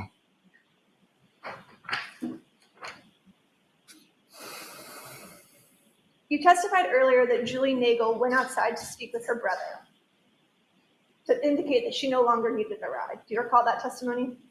I'm not sure if I said that exactly, but yeah. I'm putting up a poll about group Can you chats. I now describe need to sort of know. what you saw the first time you looked out the window? I just saw a little in front of the driveway a little bit. I saw a truck. I saw my friend Julie at the passenger door. I suppose talking to the people in the truck. And a little ways up, I saw another dark SUV that I wasn't aware of. And so you'd agree that there was nothing obstructing the view between the truck and the dark SUV, correct? Well, not from my vantage point, no. And the second time you looked out the window, the only difference you saw was that Ms. Reed's vehicle had pulled up, correct? Well, I didn't know it was Miss Reed's vehicle, but the car that was there had moved up, yes. And the truck was no longer there, correct? The second time I looked out the window, that I'm not sure of. Would it refresh your recollection to take a look at your testimony Sure. from July 6, 2020, or sorry, May 18, 2023? All right. Lawn or chat, I put up a poll. Thoughts on group chats? I don't mind a group chat. I tolerate group chats on mute. Hate group chats. Don't add me in small, specific chats only. I think that covered most of the options that exist. But yes, I am also averse to group chats. There's occasions people try to add me into group chats like on social media DMs and stuff. I'm like, Okay, for sure. what is happening? So show Mr. Plus Lally. group chats. Small, specific group chats, I don't mind. Large, crazy group chats, I hate. Are any of my group chats now messaging me that they are kicking me out? No. Okay. Small, specific. You can just look at this for a glance. Okay. And you can look up when your recollection is refreshed. Casey Okay, Cat said, yep. I said I had 41 first cousins. That's only my Does that mom's refresh your side. recollection as to what you testified I'd have to count, but there's Sure, more. yes. on May 18, 2023? Yes. Isn't it true that you said that the second time you looked out, you saw that there was a black SUV that had pulled forward, Yes. but the truck was no longer there? Sure, it seems like I said that then, yes. You also testified earlier that you saw tire tracks in the snow, correct? Yep. Where were those tracks? Just along the Curb? side towards the driveway along this way, going up towards the flagpole. And you viewed those tracks kind of leading up towards the flagpole, correct? Yes. So you'd agree that the visibility and lighting in front of the house was good enough that you were able to see tire tracks in the snow, correct? Sure. But you did not see a 220-pound man lying in the snow in your front yard, did you? Objection. Is that something that you saw, sir? No, I didn't see that. That's a valid question. Who was in the house the second time that you looked out the window? It would have been my mom, my dad, I don't think Brian he remembers. Higgins. He's like, would have been. He's trying to figure it out. My sister, Julie, Sarah, Uncle Matt. Mr. Albert, you testified on May 18, 2023 Mhm. in another grand jury, Mhm. and you said, quote, "I'm not sure if Brian Higgins was still there. I know he left at some point." you recall that testimony? I mean, I know he left my house at some point. I just don't know exactly when it was. Did you see his You car? were asked specifically at the time that you looked out the window who was there, and you said, I'm not sure if Brian Higgins was there. Yeah. Isn't that correct? Okay, if I said that, yes, because I was not sure. I'm still not sure that if he was there or not. So you're not sure whether Fair. Brian Higgins was there when you looked out the window, correct? No, I'm not sure. You have no independent recollection as you sit here today where Mr. Higgins was when you looked out the window, correct? No. Is that not correct? You also didn't recall Because the Mr. question's Higgins ever awkward. saying goodbye to you or your group, correct? I believe that's true, yeah. I don't know why you would. He's not their friend. In fact, you actually testified before another grand jury on May 18th, 2023, that at some point Mr. Higgins just wasn't there anymore. I must have gone to the bathroom or something. I came back and I said, where did Higgins go? And I'm going to back that up in a second. Christy made the point that the defense was trying to make a bit earlier. He testified at a grand jury in May 2023, but wasn't interviewed by police until July 2023. Yes, that is a point the defense was trying to make. And I think it's been made. Look, you were interviewed by a grand jury before the investigating officers in this case even asked you a question. Isn't that interesting? So I'm going to back up her question because it was some of her questions are a little compound. And so you also didn't recall Mr. Higgins ever saying goodbye to you or your group, correct? I believe that's true, yeah. In fact, you actually testified before another grand jury on May 18th, 2023, that at some point Mr. Higgins just wasn't there anymore. I must have gone to the bathroom or something. I came back and I said, where did Higgins go? And they said he left, correct? Sure, yes. You also testified before that grand Objection, Your Honor. why? So, yeah, I'm going to see it, Tybard, if you could bring that, please. I don't know why we're going to sidebar. Okay.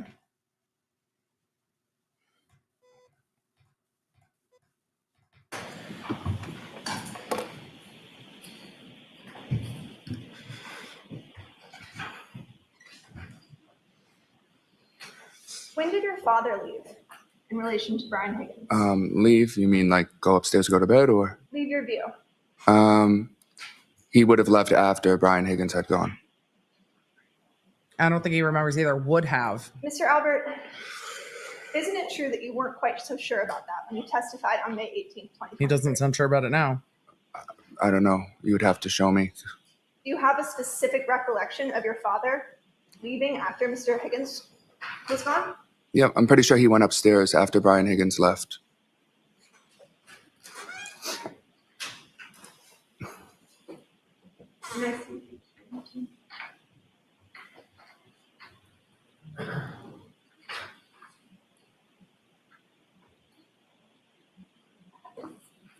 Are we gonna approach or no? He said you'd have to show it to Mr. me. Albert, And she didn't. I'd like to show you. May I approach, Your Honor? Yes. Now we're approaching.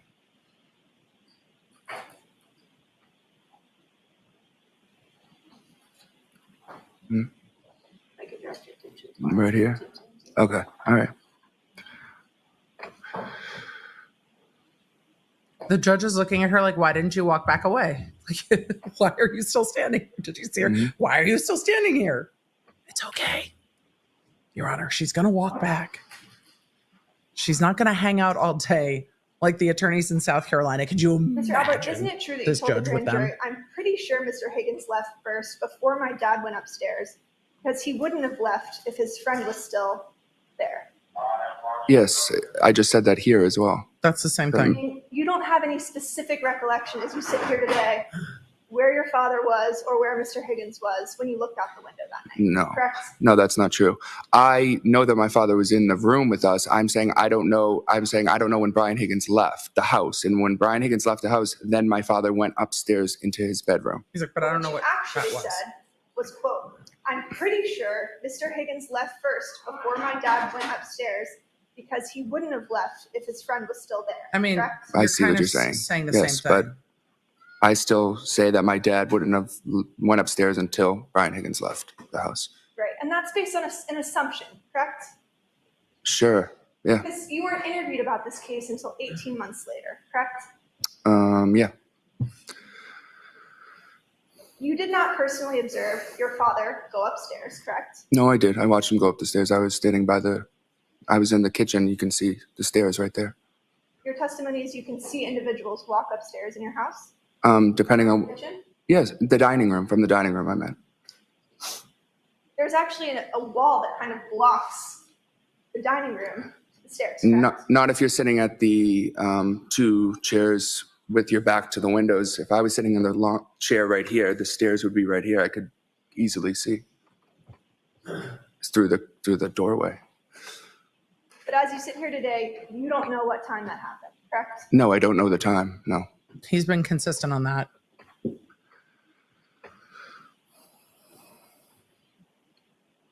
Mr. Albert, I'd like to direct your attention to the morning of January 29th. Sure. Can you describe sort of how you woke up that morning? My dad just knocked on my door, and I woke up and opened the door. You didn't hear any dog barking? No.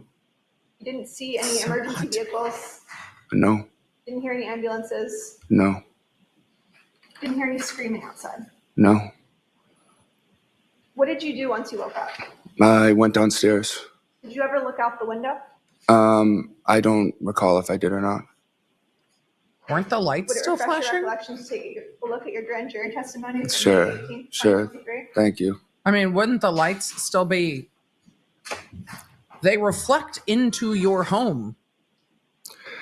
His house is not that far back off the street that if law enforcement vehicles were on the street, he wouldn't hear it. It's lines 8 to 12.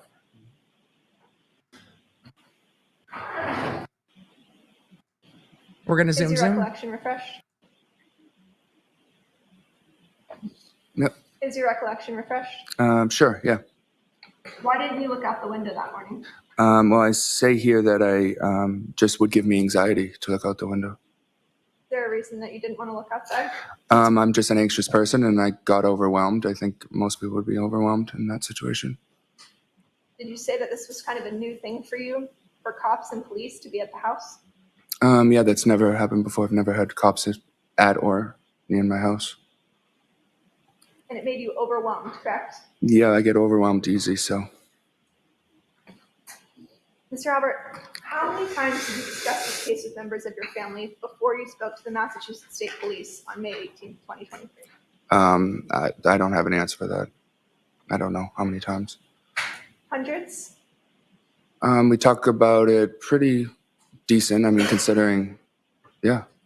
What members of your family have you discussed this case with? Everybody. My parents, my sister, occasionally my aunt, JJ, and Uncle Matt. Would you say it's been hundreds of conversations? Well, I guess you can, I mean, you'd have to split it up and quantify what conversations were about the actual case and what conversations have been the harassment we faced since then. About everything else. And all of these discussions took place with you and members of your family prior to your interview with the Massachusetts State Police, correct? Yep. And no, we've talked since then. Continued to speak with them about this case Not, since your interview. I don't know what you mean by this case. This case meaning the actual case at hand, or just the case about the harassment we faced? I'm talking about what happened on January 28th and January 29th. But there's really nothing to talk about those specifics. No, because we have nothing to say about that. We weren't part of it. Mr. Albert, you looked out the window multiple times on January 29th, correct? Twice, I think I said. You never heard any sort of commotion outside? No. You never heard screaming, yelling, or the screech of brakes in the front yard? No. You never saw a 220-pound man in dark clothes in the white snow on your front lawn? No. But you did see those tire tracks, I correct? did. No further questions. Okay, Mr. Lally? No redirect, Your Honor. Okay. No redirect. You all set? Hi. No redirect. All set, sir. Thank you.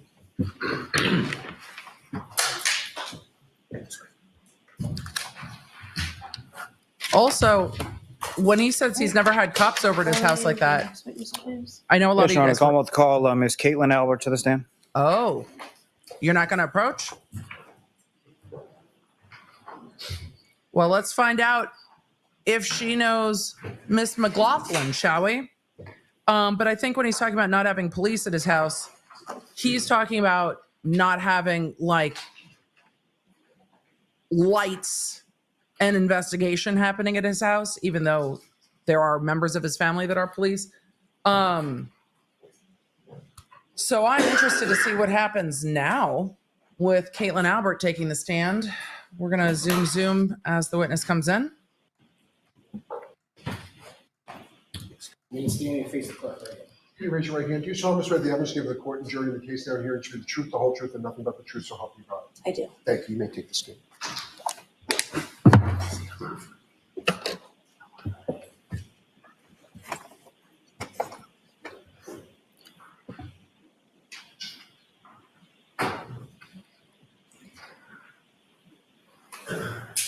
Go ahead, Mr. Lally.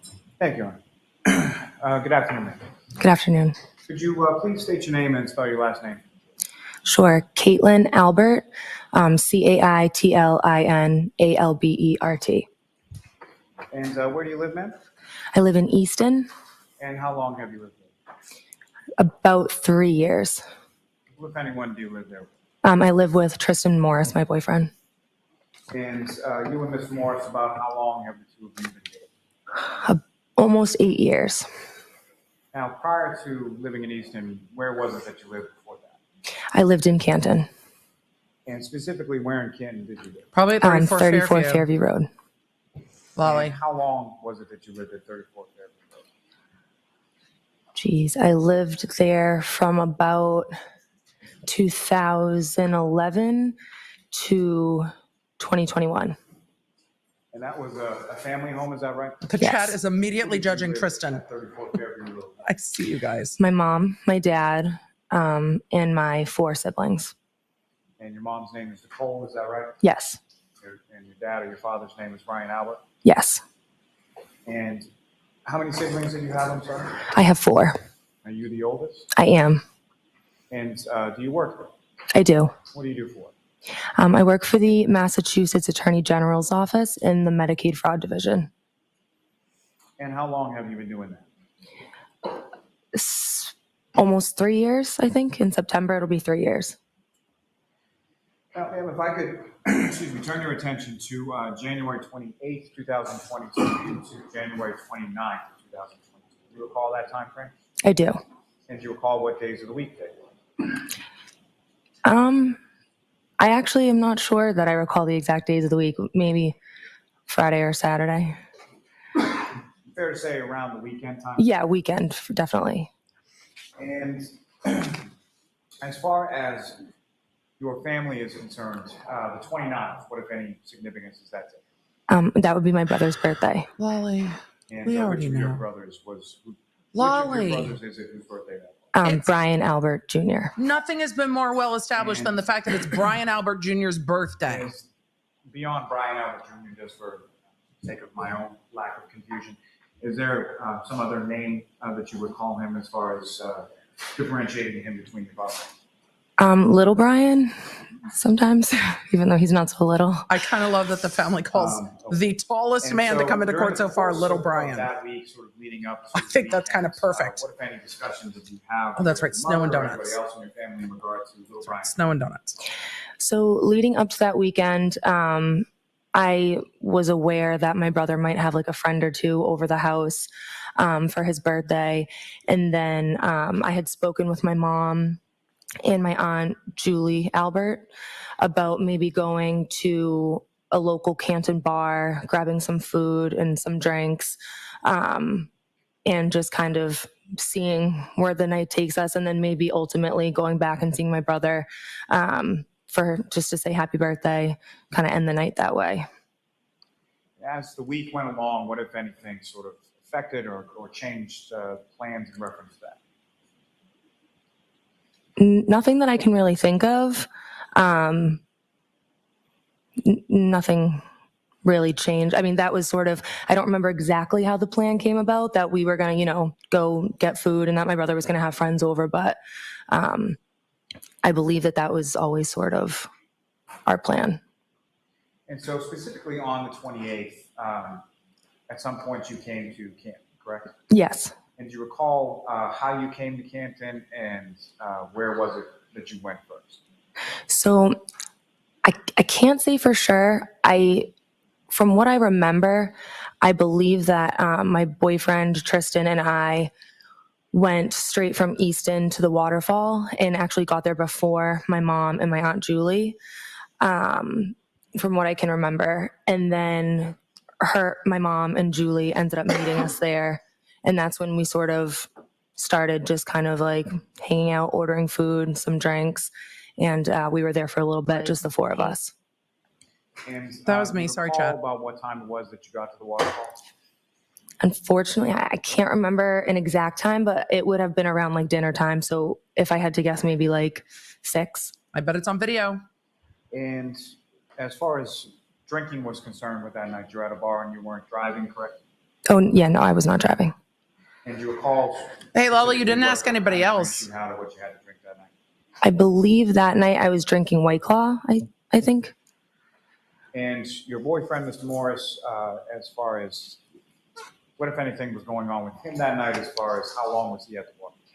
Yeah, so we were aware that it was likely going to snow that night. So my boyfriend Tristan had gotten offered to do some like plowing or shoveling. So he knew that he was going to have to probably be up for the majority of the night into the morning doing some shoveling. So he didn't stick around at the waterfall for too long. I think he had some food, maybe like 1 or 2 drinks, and then he actually ended up going home. And you stayed at the waterfall after he went home? I stayed there, yeah, with my mom and my Aunt Julie. And if you recall, as far as that evening at the waterfall, what, if anything, was going on as far as like live entertainment? I want to say that there might have been a band. I just don't want to say for sure, but I think I do recall a band coming in and setting up. And the only one who doesn't seem yeah, to remember I the think band. that there might have been one. Now, as far as the evening progressed and went on, who, if anyone else, came into the waterfall and sort of joined your group when you were there? Sure. So I can't say for sure like times of people arriving or order of people arriving, but I know at one point my uncle Chris Albert, he ended up joining us. He owns a pizza shop across the street. So when he was done working, he came and joined us. And then my aunt Jen McCabe and her husband Matt McCabe joined us. And then at some point, my father, Brian Albert, and his friend, Brian Higgins, also joined us. So at one point in time, I'm not sure the order of which, everybody came in or the time that they came in, but at some point we were all kind of there hanging out. I don't know if it matters at all for memory about order of witnesses. You know where they had come from? It's on video. Yes, I believe they were coming from New York from a funeral. And I remember I had asked my mom, like, is Dad going to stop by? And she was like, I don't know. He's tired. He's coming back from New York. And I was like, oh, I want to see him. So I think girlie wasn't that tired. I convinced him to come. And then Brian Higgins just kind of tagged along from what I can remember. Now, as far as Mr. Higgins was concerned, is that someone that you were familiar with prior to this evening? We're replowing the same snow, I knew of him, Lolly. and I had met him a couple times, but nothing more than that. And as far as you're aware, the house that you, for lack of a better term, grew up in or spent some formative years in, had Mr. Higgins ever been over to that house at 34 Fairview when you were there? Not that I know of. Now, at some point later in the evening, who, if anyone else, came and sort of... Who, if anyone? Came up to your group or joined you? Did anyone else join you? So from what I can remember, I remember sitting at like a high top table, and it was me and my mom sitting next to each other, and we were facing like the front door of the waterfall. And I recall a man and a woman walking in. And at first I didn't know who either of them were. But I noticed that the man started talking to like some of my aunts and uncles that I was with. And he seemed friendly with the people, that were in our group. So I had said to my mom, like, oh, who is that?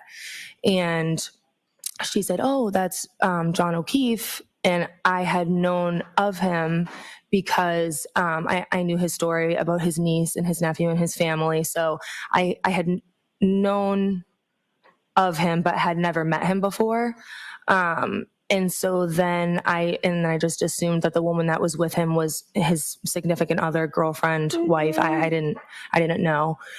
So then, I didn't really speak to either of them. I think at one point, John came up to me and my mom and asked, like, do you guys need anything? Do you need a drink? And we said no, and that was pretty much it. And so when you say you knew of John O'Keefe and sort of his story as you related, do you recall how it was that you came to know anything about Mr. O'Keefe? Oh my God, Lolly. Does it matter? Well, Is there any in relevance? general, it was kind of like a known thing. You know, It was big news in the their tragedy of what happened in the O'Keefe family. And so I had just kind of heard that story. And then on top of that, It's small town stuff, John Lolly. O'Keefe's niece is either the same age or around the same age as some of my younger cousins. So I knew that she was friendly with them. I knew that my Aunt Jen McCabe would like help out here and there, going to sports, going to different events, whatever. I know that my Aunt Jen was friendly with John O'Keefe. And I knew that my Aunt Julie and Uncle Chris were somewhat friends with him as well. And just to be clear, when you're talking about some of your younger cousins, Mhm. the younger cousins you're speaking of, who are their parents? So the younger cousins that I'm referring to would be the McCabe girls, and their parents are Jen McCabe and Matt McCabe. Is there a group chat for like And they the were older present at the cousins waterfall and the that younger evening as cousins? well. Are they Jen and separate Mallory, chats? yes. Now, We already know all reference this, which is to why I'm Mr. talking O'Keefe and, before I fall asleep. With the same and his significant other that you described. ground. Had you ever met them prior to that evening? I had not to my knowledge. I wouldn't be surprised if there was maybe like a sporting event or something where we, met each other in passing, but I had never formally met John or the woman that he was with. I'm also not here for so on no that one evening, mentioning the Colakeithuses again, because I can't believe they weren't the most fun people at the bar. Like, you're not going to tell me otherwise. And no one has even mentioned it. I am at this point just offended. January 28th, you had never met, nor were you aware of anybody by the name of Karen. No, I was not. And if you know, about what time was it that they came into the waterfall and came over? I can't say for sure. I'm not sure a time. But fair to say, the other people that you testified about, as far as your uncles, your aunts, and things like that, were they all there at the time that Mr. O'Keefe Exactly. came in? I believe so. I believe that everyone who was there in the group that I was with was present when John O'Keefe and Karen Reed arrived. Can we just? About what time was it that things started to wind down as far as the waterfall? It's on video. Again, Lolly. I'm the worst with times, but I would girl, say same. it was around like 12-ish that we kind of said, let's kind of head out and head home. I would say 12-ish. Lolly, you could have asked, did you go to the waterfall with your parents that night? Yes. Who did you see at the waterfall that you knew while you were there? Did you meet anyone you hadn't seen before? What time did you leave to go back to 34 Fairview? Who was there when you got there? The judges told Lolly to speed it up multiple times, and this is just dragging.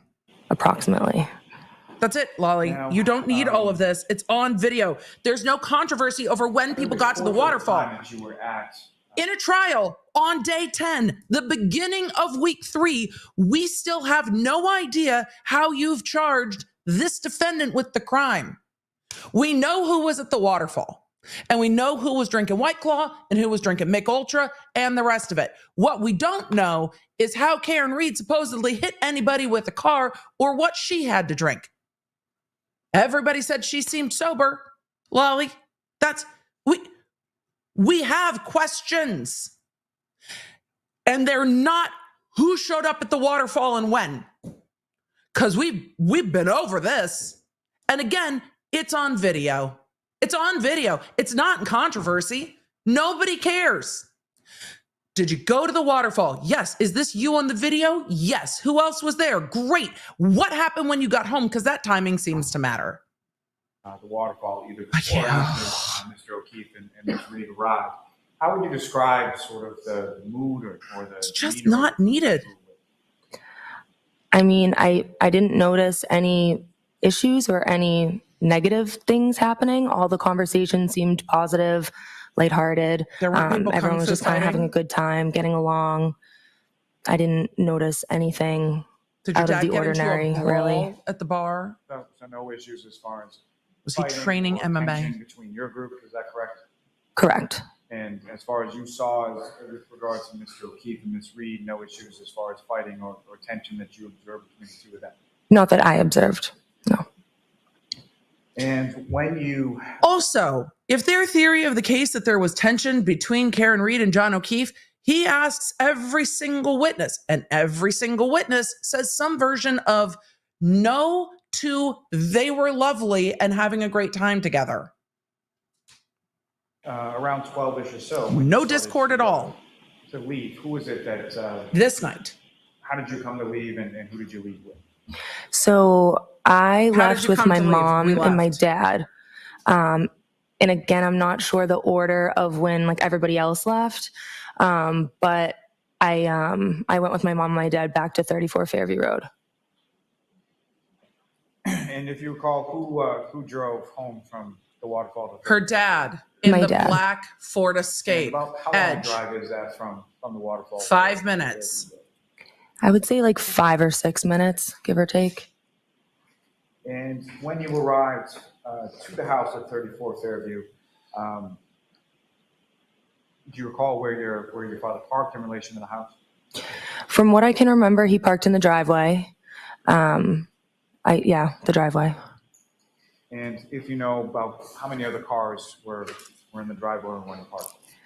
I'm not sure. I know there was at least like 1 or 2, but I can't say for sure. I just don't really remember how many were in the driveway at the time. I had like younger siblings in college at the time who would sometimes take some of the cars, so I just don't remember for sure. The judge is going to cut him off just to be done with hearing him talk for today. Within the driveway, there's a garage at the end of the driveway, is that correct? Yes. And it's door on the left, door on the right, is that right? Probably Yes. there's a garage. And do you recall whether or not your father pulled into the driveway That's on the so left side or the right cumulative. side in relation to those doors? I don't remember. And when you came into the house, do you remember how it was that you came from the vehicle to the house? Yes. From what I remember, I went in the front door. So I would have gotten out and walked on the brick path over to the front door area, walked up the steps, and then walked through the door that enters into like a foyer area. Oh, the front door to the foyer. So when you walk into that front door with the foyer area, what if anything's right in front? So when I first walked in, I actually had seen my cousin Colin. He was standing in the foyer area. And I remember I said to him like, "Oh, hi, what are you doing?" Next question. Not what you It's said. just narrative. Taking you back to sort of when you're exiting the waterfall and when you're exiting your parents' vehicle and walking into the house, what, if anything, did you observe as far as the weather at that time? I remember at that point, snow was definitely coming down. And I could tell that it was like progressively getting worse. And so you walk into the home in the front foyer area, that's where you run into your cousin Colin. Yes. How is Colin related to you as far as how is he your cousin? No one's confused So about this Colin anymore. is Julie Albert and Chris Albert's son. So And he's my Chris first Albert cousin. Is my dad's brother. And when you walk in, you sort of bump into him. Where was it that he was? He told me that he was headed. Not what he told you. Where was he going? She To my wouldn't knowledge, know. he was going home. Because she wouldn't know Next question. because it calls for hearsay. From the time She that you wouldn't walked know in and bumped into Colin sort of in the foyer. who's of the leaving home, the how door. long was it that he was in the home while you were there? Lolly could have just said, was he walking into the house or out of the house? I would say Or which direction? No, how long was he in the home when you were there? minutes. All gonna elicit hearsay. And from your group, this includes yourself, your mother, your father, is that correct? Sorry, what was that? From your group, when you enter the home, that includes you, your mother, and your father. Correct? Yes. And who, if anyone else from the waterfall, arrived at your home around the same time as yourself, your mother, and your father? I believe that Brian Higgins was the next to arrive. I think he very shortly after came inside, after myself, my mom and dad. And so when Mr. Higgins comes into the house at 34 Fairview, are you already in the house? I was already inside, yes. And so do you have any idea what Mr. Higgins was driving that evening or where he parked it? I do not. And then Did he once park you in the come yard? into the house, Sorry, I couldn't help myself. When you come into the house, where is it within the home that you go? So I walked in through the foyer, and then I took a right turn, which leads into like the dining room area. And that's where my brother Brian and two of his friends were just sitting around the dining room table. So I said happy birthday to him and was just kind of hanging out in there for a little bit. And the friends that you observed in that sort of kitchen dining area, the friends of your brother Brian, little Brian, what were their names? Sarah Levinson and Julie Nagel. And were those people that you were familiar with prior to this evening? Oh my January 28th? Yes. Familiar with them as their friends of your little brother? Yes, exactly. And with regard to the house, after yourself, your mother, and your father arrived, and then Mr. Higgins after that, who, if anyone else from the waterfall, came to the house that you saw? My Aunt Jen and my Uncle Matt McCabe. And when your Aunt Jen and your Uncle Matt McCabe arrived, where was Colin? Colin had left by then. Objection. I'm going to allow it. And when Mr. and Mrs. or your uncle and your Aunt McCabe come in, where is it that they go with them? I believe they did a similar thing. They either entered through the dining room or through the kitchen area, but the dining room and the kitchen are like open floor, kind of all the same room. So we were just all kind of hanging out in that area. And The jury, I'm sure, has already stopped listening for the how day. long a period of time were you at? They're like, there's nothing new we're going to learn here. I would say Like just hour 45, latest 2 hours, but around like an hour and a half, an hour 45. But yeah, I can't say for sure. It's an estimate. And for the balance of the time that you were there, were you in that same sort of kitchen dining room area? Yes. And what is it that you were doing as far as what were you eating? What were you drinking? What were you wearing? We were just kind of hanging What out. hair products you I use? Your hair remember looks lovely. that my mom had grabbed like a small Flat speaker and put some music on. We Mom had had a the couple speaker. drinks, and everyone was just kind of like having a good time, hanging out. We said happy birthday to Brian, and that was kind of it. And Are you going to ask about the hair care routine, Lolly? Because now we're interested. No, maybe not. At any point in time when you were let me ask you this first. As far as the sort of demeanor or mood within the house, similar to how I'd asked you at the waterfall. Sort of. Did any of that change once you returned back to your parents' house at Fairview Road? No. So everyone getting along, no arguments, no tension, anything you observed? Correct, yeah. Now, beyond the people that you just described, did anyone else come into your house, into your parents' house that evening while you were there? No. And specifically, Mr. O'Keefe and or his significant other, Ms. Reed, at any point in time while you were there, did they come into your house? No, neither of them ever came into the home. Now, with regard to the people that you were describing before, at any point in time, did the people in the kitchen dining room area, any of them leave that area of the house? I think when my mom, my dad, and I first got there, I believe my dad went upstairs to grab the dog to let her out.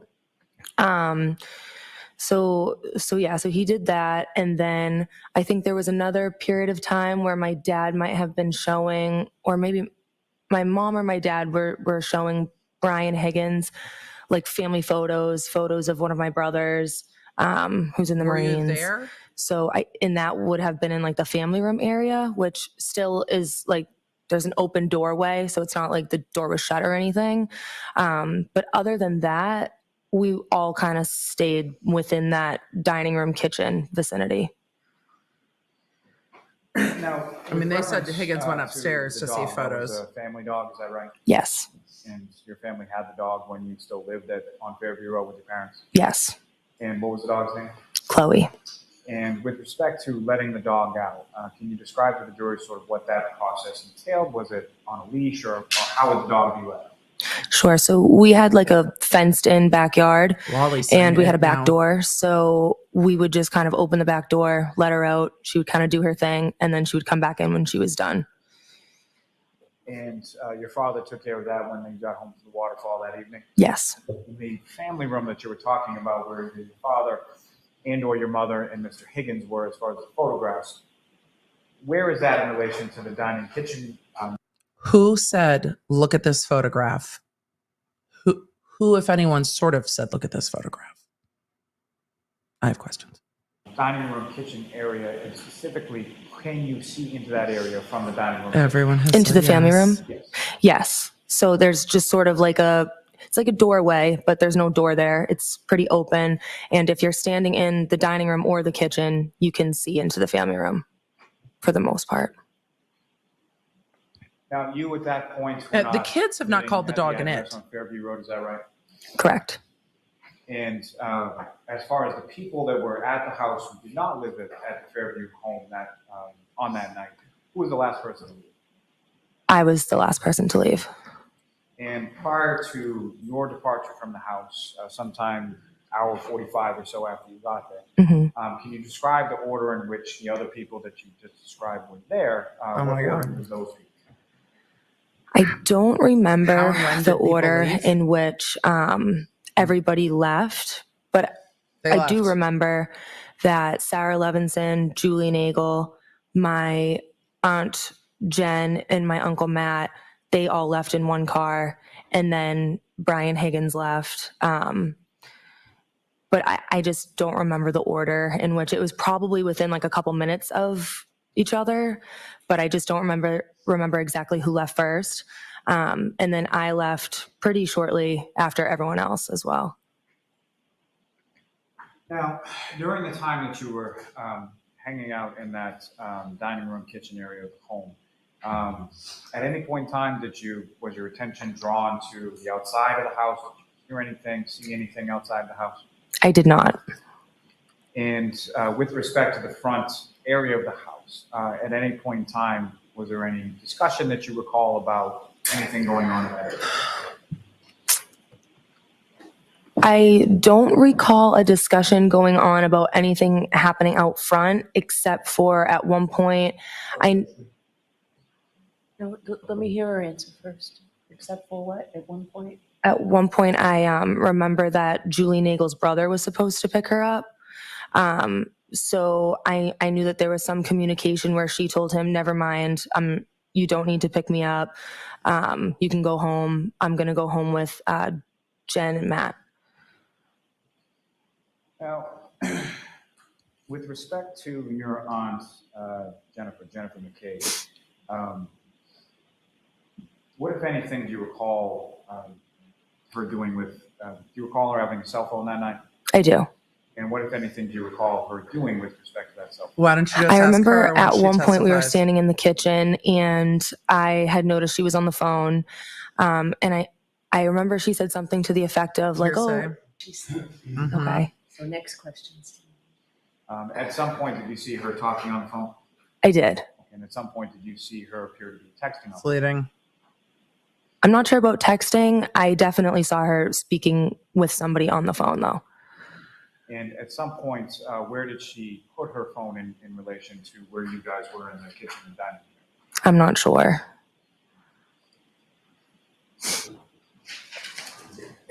Recall any sort of charger or anything like that in that area of the home? I don't. Why don't you just ask that witness?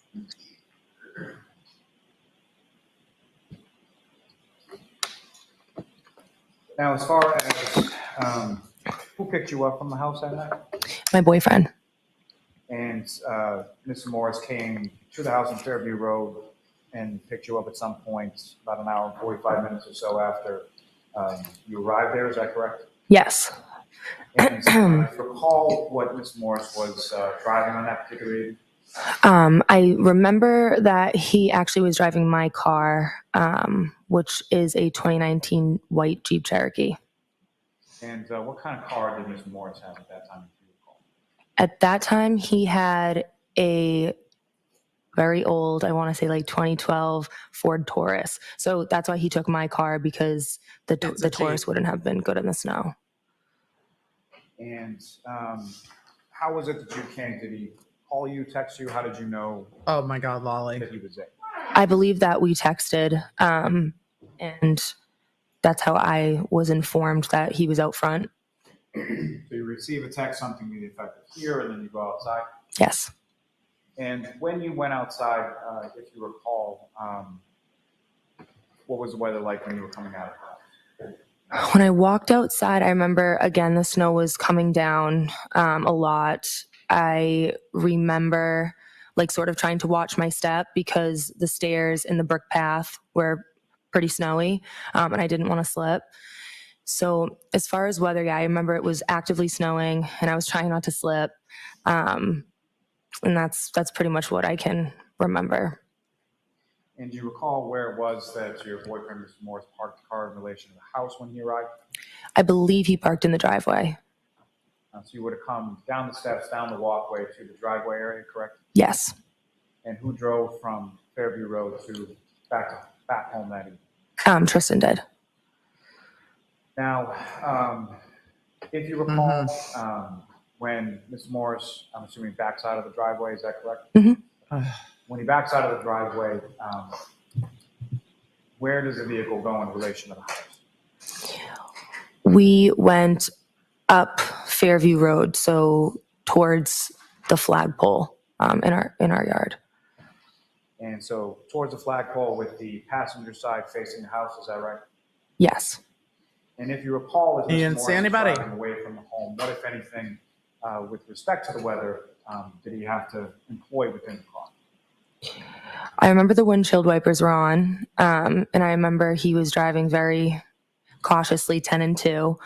And I remember thinking to myself, oh, the snow is coming down pretty hard. And as you drove past the house, were you looking outside or looking at the house or the front lawn area of the home? I was not. Once I got inside the car, my attention was on him, and we were having a conversation. So I hadn't been looking out the passenger window towards my house at really any point. So your head was turned towards your boyfriend who's driving the car to the left of you as he's driving away from you? Yes. That's the reason they called her for her testimony. You left the home at 2 a.m. and you didn't see anything in the yard. That's the point of her testimony. That's what he should have directed her testimony to. It took a long time to get to. So your boyfriend picked you up at 2 a.m. and neither of you saw anything. But when you're backing out of the driveway, wouldn't the lights have gone across the yard? Like, okay. Nothing further, Your Honor. Okay. Mr. Yannetti? Thank you, Your Honor. And into cross. It happened. I didn't know if we'd get there today, Good afternoon. but there we go. So you were at your parents' home on January 29th by midnight or shortly thereafter, correct? Correct.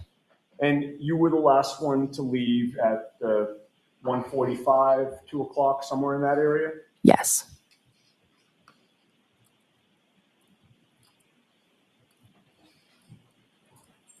On January 29th of 2022, after you got up that day, did you receive a call, a text, any sort of communication from any investigator connected with this case? I did not. Trooper Proctor did not contact you on January 29th? No.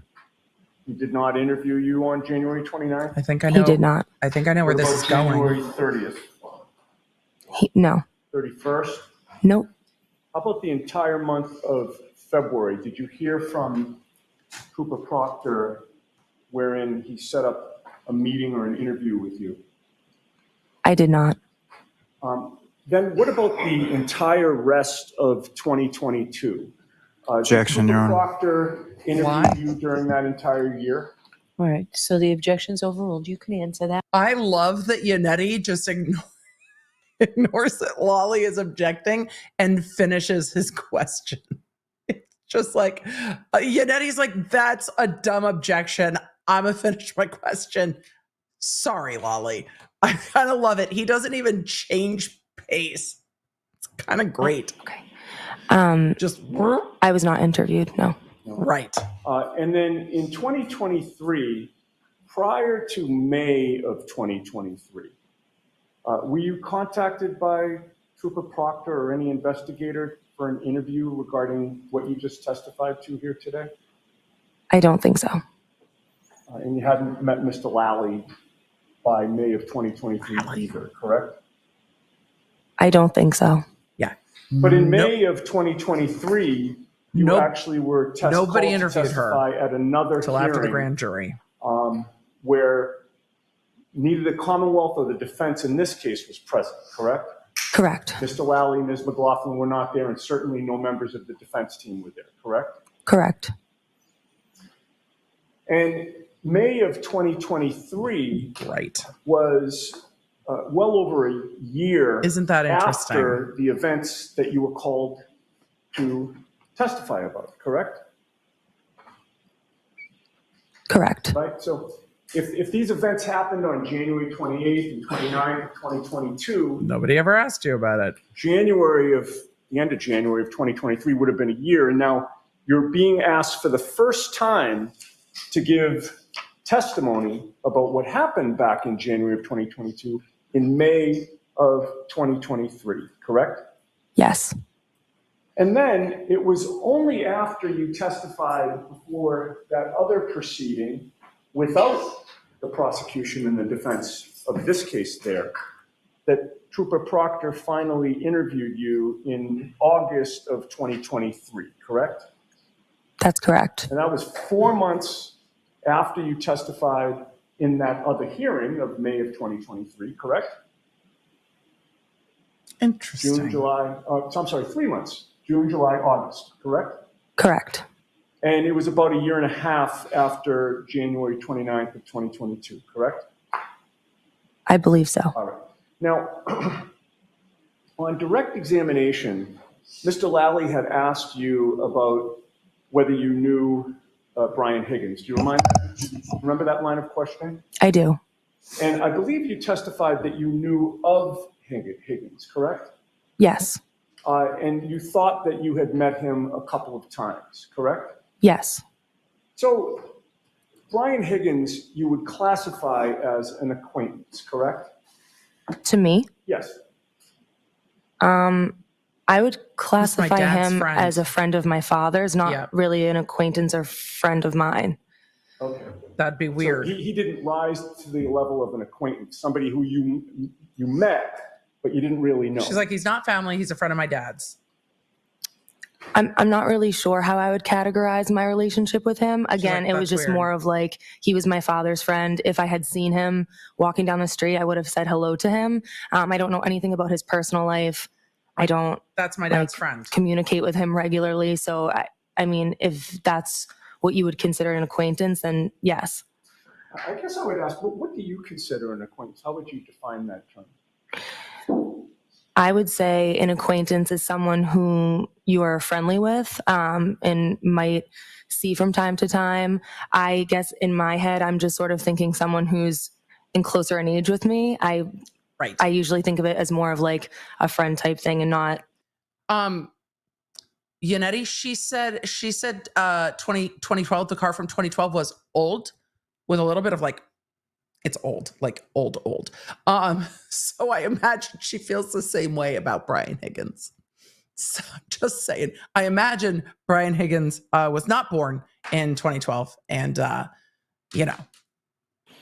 My father's friend to me. I guess that's just the way I think of it in my head. That's my dad's So friend. is your testimony before this jury that an acquaintance is really a friend? Yeah, we're going to get to Katie McLaughlin. Someone that you're friendly with, perhaps. Yeah. Could be. We're going to get to Katie McLaughlin. Have you watched any of the testimony in this case prior to your taking the She stand shouldn't today? have. I have not. Has anybody told you anything about any of the testimony that has occurred prior to your taking the stand today? No. Okay. Who is Katie McLaughlin? Katie McLaughlin is a girl who I'm the same age as. We went to high school together. We graduated the same year, and we have a couple mutual friends. We interact with some of the same people socially. I can't think of a time, possibly ever, where her and I ever hung out one-on-one or individually. So more of like a friend of a mutual friend. Okay. So, Kate, This you is where would the photos not are gonna come in. consider Katie McLaughlin to be a friend. She's not a close personal friend of I mine. asked you if she was a close personal friend. Objection. Just let her finish her answer. I'm sorry. Go ahead. Finish your answer. I would not consider her one of my, again, close friends. Okay. All right. So let's get back to my question. Would you consider her to be a friend? Objection. I'll allow that. Your Honor, may we approach? Okay, jurors, feel free to stand up and stretch. I mean, there's a bunch of pictures of them together, and Katie McLaughlin was like, I went to high school with a girl by that name. So, or I went to high school with a girl named Caitlin Albert. So, you know, this is a long-ish sidebar. I wonder if they're going to just break for the day. Nope. Unetti's back. Hold on. Did I go too far? I hope not. Mike, I did. Yes. you've been in her. In my effort to zoom, I over-zoomed. Apologies, chat. I'm apologizing to you. She didn't seem surprised to be asked about Katie McLaughlin. Okay, Ms. Albert, you know Courtney Proctor, correct? I know of her, yes. And you've been in her company several times, correct? Yes. You've met her children. They didn't correct? get into the photos. Once, yes. And you know she is Michael Proctor's sister, correct? Yes. When Michael Proctor ultimately interviewed you in August of 2023, did he ever ask you how well you knew his sister, Courtney Proctor? Did that subject ever come up? Not that I remember. And did you ever mention it to him that you had met his sister and met his sister's kids? I did not. Now, on January 28th of 2022, you went to the waterfall with your boyfriend, Tristan Morris, correct? Yes. And ultimately, he left and you stayed, correct? Yes. Yeah, I imagine they'll voir dire regarding McLaughlin instead of doing it in front of the presence of the jury, as some of the chat has insinuated they might. I don't think they are done with that line of questioning. The reason that you stayed is you wanted to go back to 34 Fairview, your old home, to be there by midnight when your brother was turning 23, correct? Not necessarily. My plan was always to stay and just spend some time with my mom and my aunt. But Tristan left very early because he knew that he was going to have to be up at 3 o'clock in the morning shoveling or plowing. So my plan was never to go back with him. He didn't mind picking you up but at it wasn't 2? necessarily because it was my brother's birthday. It was just what my plan was for the night. Certainly the fact that it was your brother's birthday. So if he had to be up at 3, he didn't mind picking you up at 2. Right? In other words, the fact that it was your brother's birthday didn't cause you to hesitate to go back. You wanted to be there, right? That's an odd question. Well, my brother Brian wasn't at the waterfall. No, I'm talking about, let's start over. Yep. Tristan left, right? Yes. You stayed at the waterfall, Yes. and you planned to go back to 34 Fairview, did you not? Yes. At some point in time, that was spoken about, and I agreed to go back to 34 Fairview. Yes. Okay. And you went back there to see your family, correct? Yes. Including your brother Brian, whose birthday it was, correct? Yes. That was your parents' home, right? Yes. You grew up there. Yes. You were comfortable there. Yes. There was plenty of room at the house, correct? Is he going to ask her why she didn't just In what sleep over sense? at some Bunch point? of bedrooms. Yes. Not all of them were taken up, correct? At that time, correct. You certainly felt welcome there, correct? Yes. And there was no problem with you staying there overnight, correct? Correct. And when you made the decision to go there after the waterfall, you knew that there was a snowstorm that was starting, correct? Yes. And you went back to 34 Fairview. You saw your cousin Colin Albert inside the home, correct? Yes. In fact, you walked in and he was one of the first people that you saw, correct? Correct. He's been over your house many times, correct? Correct. You're close with him as your first cousin, are you not? I am. And your brother Brian Jr. is close with him as well, correct? Yes. Colin Albert is close with your parents, correct? Yes. He's certainly welcome at your parents' home, correct? Correct.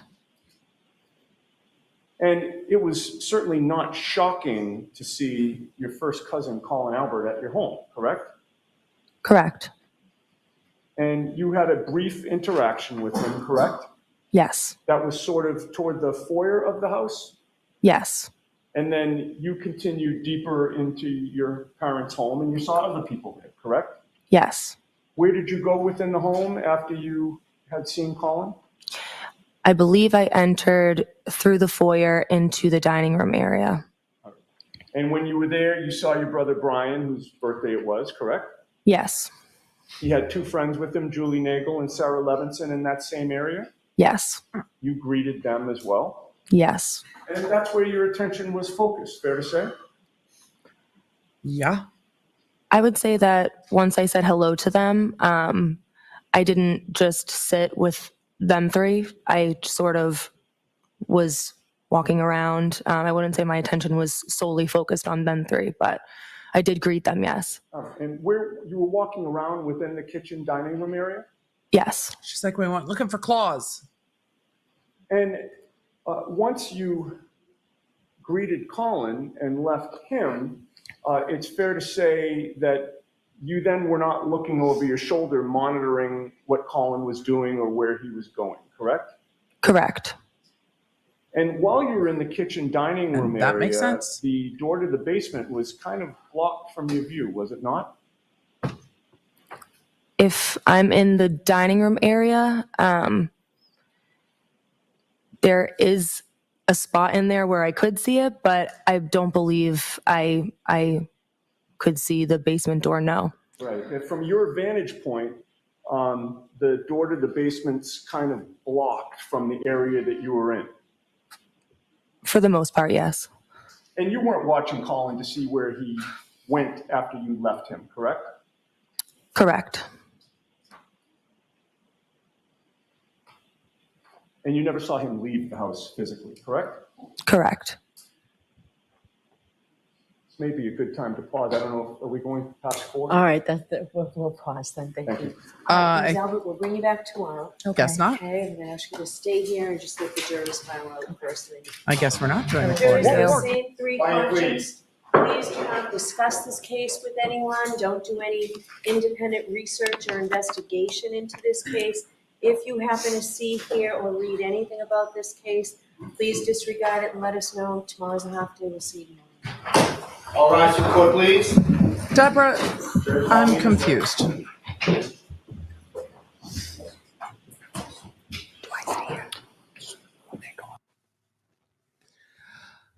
I don't know if we are done. I'm interested to hear what the judge says to the attorneys, if anything, before she leaves, and if they're going to do a voir dire in the morning or not.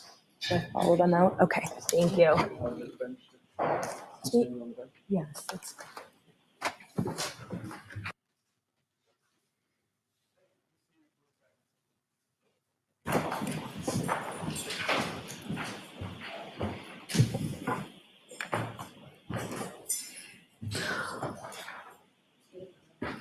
All right, so Ms. Giannetti, why don't you tell me now what it is you hope to do? They're going to now get back on the record. The jury has left, the witness has left, and now I imagine we're going to hear more about those photos with firefighter, paramedic Katie McLaughlin from 2 weeks ago. I'm going to swoop. Tomorrow and basis for it. Right, so my plan, Your Honor, it is based on the fact that Katie McLaughlin, when she testified, tried to minimize her relationship. No. You gotta be kidding me. How do you cut the feed while the lawyers are still on the record? Hold on. We'll go to a different one, preferably one with not a ton of advertisements. All right, let's see. Appalled. The feed cut. Let's see. We're gonna go to Court TV's feed real quick and see how that goes. And hopefully that feed won't cut because was anybody watching? Was someone not watching the feed? How do you cut the feed? What? All right, we switched feeds. And though, Chad, I will say the Court TV feed does have closed captionings. Their feed was a little clipped in the morning and stuff. So there were parts where they hadn't gotten right back to court when it went back in, which is why I didn't keep on this feed all day. So let's see what happens now that they're back on the record. So Ms. Giannetti, why don't you tell me now what it is you hope to do tomorrow and basis for it. Right, so my plan, Your Honor, it is based on the fact that Katie McLaughlin, when she testified, tried to minimize her relationship with Caitlin Calvert. The reason why that's relevant is that we have proof that she has changed her story after she learned. Debbie, you can watch there. We have more live concurrent viewers, but you can go watch there. She was on record with Trooper Proctor stating that, this is Katie McLaughlin, stating that what she heard my client say, she actually overheard. She heard my client addressing Jennifer McCabe on scene in a hysterical manner saying, allegedly, I hit him, I hit him, I hit him. And that evolved in this case to a multi-part conversation with many different people, including starting with Katie McLaughlin saying, was there any trauma? And my client supposedly responded, I hit him.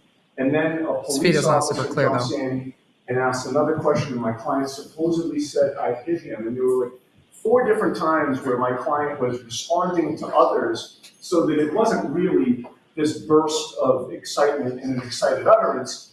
She tried to cast it as statements that were made upon reflection, making them sound more ominous and more inculpatory than what they were, particularly because the person to whom I was just trying to move the closed captioning. The focus isn't great, which is frustrating. my client was speaking, who was no friend of my client, reported that she said, did I hit him? Could I have hit him? So we have a clear conflict in the testimony. We have a witness. He's saying the person my client said that to, who is no friend to my client. What happened with Carrie Roberts after all of this? Because that's who your client called in the morning.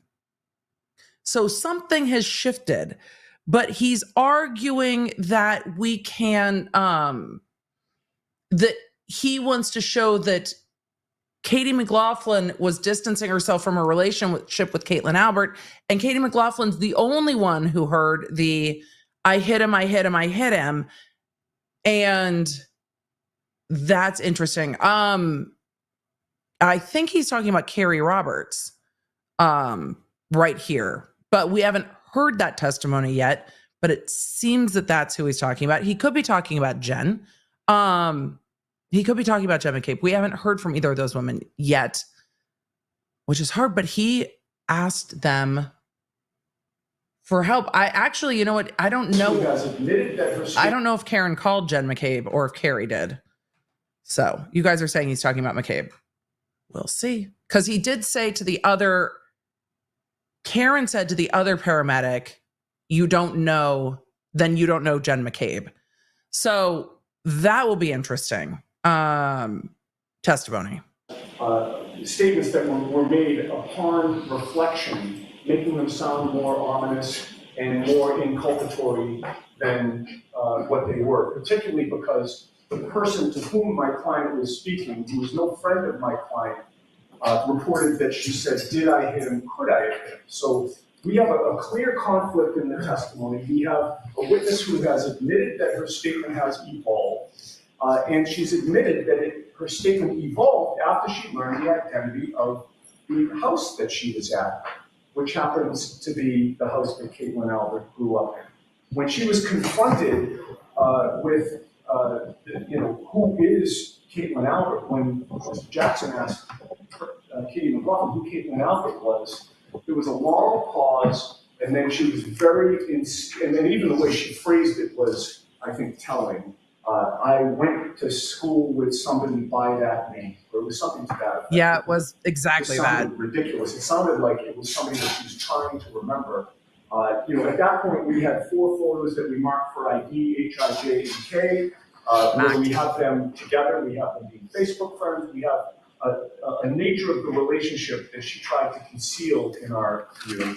Since that time, we've been deluged by other photos of the two of them together, including one, intimate photo of them, the 4 of them.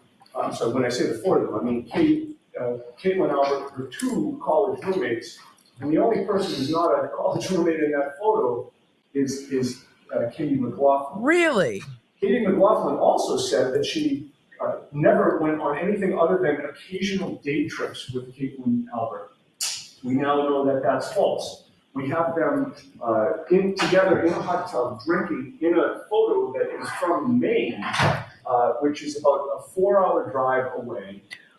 When is that? It was posted in 2016, which is another. But when did it occur? Did it occur in 2016, or was it posted in 2016? It was posted in 2016. I think the inference is that's when it was a new photo that was uploaded. I mean,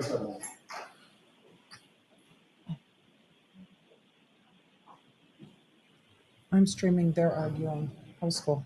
That location was tagged on 2016, so we know it was after high school, which again contradicts Katie McLaughlin's testimony because she made it seem like this was just some girl that I knew in high school, and then we happened to be at the same places at various times, but I'm not close with her, despite the fact that I have my arm around her in most of the photos. The other aspect of this, Your Honor, is that she said that Katie McLaughlin testified she had not seen Caitlin Albert for I think 2 or 3 years. She did say prior to January of 2022. We have a baby shower photo that is from June of 2021. They are standing next to each other. Do you have someone to authenticate that date? Caitlin Albert will authenticate that date. Why are you Because sure of that? She's going to be shown a baby shower which occurred in 2021. Okay. That's when it's timestamped on social media. And Caitlin Albert, oh boy, that's a her problem. face and her body are in that photo. Katie McLaughlin's face and body are in that photo. How many other people are in that photo? I think there are 6. I have the photo. Give back to Mr. McDermott. The ones for ID. The date matters because Katie McLaughlin said, Well, actually, if I can just see those, I thought these were different photos. If I could have those. Then you don't need to count the people. There are 5 other people in the photo with them, but they're together on the right side of the photo. And photos from 2021 These photos are impeach different. the testimony of Katie McLaughlin multiple times, and we should be allowed to explore. You the still need bias of these foundation. witnesses, particularly the bias of Katie McLaughlin, who purports to give incriminating testimony against my client, brand new testimony that only existed after she learned the identity of the homeowners in this case. This is classic bias and classic impeachment evidence. There's no reason why we shouldn't be able to show photographic evidence of this relationship, much like Mr. Lally's shown photographic evidence of the 34 Fairview, what it looks like. It's intended to assist the jury. You're gonna need doing a 403 balancing test, Your Honor. You're still gonna need The foundation. probative nature of this evidence greatly outweighs any prejudice. Still needs foundation, She's able though. to explain these photos any way she wants when Mr. McLaughlin does his redirect examination of her. But without being able to get into this, Your Honor, Katie McLaughlin's She should be testimony, shown them. It's like she's wearing a suit of armor. We can't get through it. We have the tools The jury and might not see evidence to them. get through it. We have the ability to expose her as somebody that's misrepresented something very important to this court. But if we can't ask these questions and we can't get in these photos, then we're not able to do it. All right, Mr. Lally, what do you say? You know, just as far as the authenticity of whatever these is, as far as social media is concerned, there's a variety of ways to fabricate that. And I think it's interesting that Mr. Iannetti is really vague about where these photos came from or how he knows the specifics that he's so sure about when they occurred, where they occurred, what state people were in, what day it was, who is college roommates of who within these photographs, but has no specifics about, where these deluge of photographs came from. Right. More importantly, Your Honor, what I would submit as far as Ms. McLaughlin is concerned is she was entirely consistent, and I did the disparagement as far as what her testimony has been, as far as her statement within the report to Trooper Proctor, her grand jury testimony in this case, and her testimony before this jury on the stand were identical, if not entirely consistent. And again, it's not just Ms. McLaughlin that is attributing this statement to the defendant. The jury has heard from 2 other firefighters, as well as anticipated other witnesses who will testify to these exact same statements that the defendant made outside of the home on that date. What counsel I think is referring to as far as the could I have hit him is something that the defendant said to Miss McCabe, which was overheard by Miss Roberts on a speakerphone on the way to Fairview Road. And then she modifies that statement when she's asked specifically about the bruising and how that could have been caused. And it's at that point where she repeats, I hit him, I hit him, I hit him, I hit him. So not to exactly then how that came use in, Molly. Prior statements to a completely separate witness that have nothing to do with Ms. McLaughlin to try to use that to claim impeachment or bias is ridiculous. And then as far as it applies to this specific witness, when it comes to impeachment and bias, what the case law is very clear about is if it goes to bias of the witness who is on the stand. And the witness in this case is Ms. Albert, not Ms. McLaughlin. All right, thank you. This will save us some time tomorrow. All right. Well, the only other thing I was going to add, Your Honor, is Mr. Lally arguments go to the weight, not the admissibility. But I pulled up my notes, which I'm sure the court has. She has morphed her statement into, I asked if there had been any significant trauma. She said, I hit him. Then she repeated it. A woman said, you're hysterical, you need to calm down. She said, I hit him. Then a police officer said, what did you say? She repeated, I hit him. And, Ms. McCabe herself testified in the grand jury, that's not what happened. That she said at that moment, did I hit him, could I hit him? She's on record saying it. All right, thank you. I'll take a look at my notes and we'll figure this out first thing in the morning. All rise. And that's what we will get back into in the morning. For those of you that suggested the feed cut because I was behind real time, not with this feed, it just cut. It's not gone private the way that like Judge John Judge does. It just cut before the day ended because the jury was out or for whatever reason they chose. But which is the first time it's done that in, I don't know, 10 days. So let's talk about what the court was just talking about and try to do a little bit of a summary from today. Where did I hit my swoop correctly? No. At the end of day 10, Monday, May 13th of the Commonwealth versus Karen Reed, we have gotten through most of the day of cross-examination of Brian Albert. Then we got into the testimony fairly briefly, all other things considered, of Brian Albert Jr., and then into the direct and cross-examination of Caitlin Albert. At the very end of the day, the attorneys are arguing over what impeachment or what photos can Caitlin Albert be shown to establish her relationship with Katie McLaughlin. When asked about Katie McLaughlin on the stand, she said, "We run in the same circles. We have mutual friends." So she's a friend of a mutual friend. We don't hang out one-on-one together, but she's a friend of a mutual friend. Different than Katie McLaughlin saying, "I went to high school with somebody by that name." And then, of course, it became more clear that that was inaccurate, that they were on the same track team. We've heard the defense say in court that they've spent time together, that they've spent time together in a hot tub in Maine, that they were at a baby shower together as recent as 2021, which is different than different than Katie McLaughlin saying, "We haven't seen each other in 3-ish years." Well, a baby shower in 2021 is not 3 years past from when the incident happened. Now, could that be a misunderstanding between haven't seen her in 3 years from when the incident happened in January 2022 to when she's on the stand now in 2024? Could that be a misunderstanding? I don't know. Maybe it could if she didn't understand what they were asking. But the defense is arguing to bring that in and that they want to impeach the statements of Caitlin Albert with those photos or use it to show inconsistent testimony with Katie McLaughlin. But Katie McLaughlin would need to be impeached with some of that, and that would need to come in with that witness.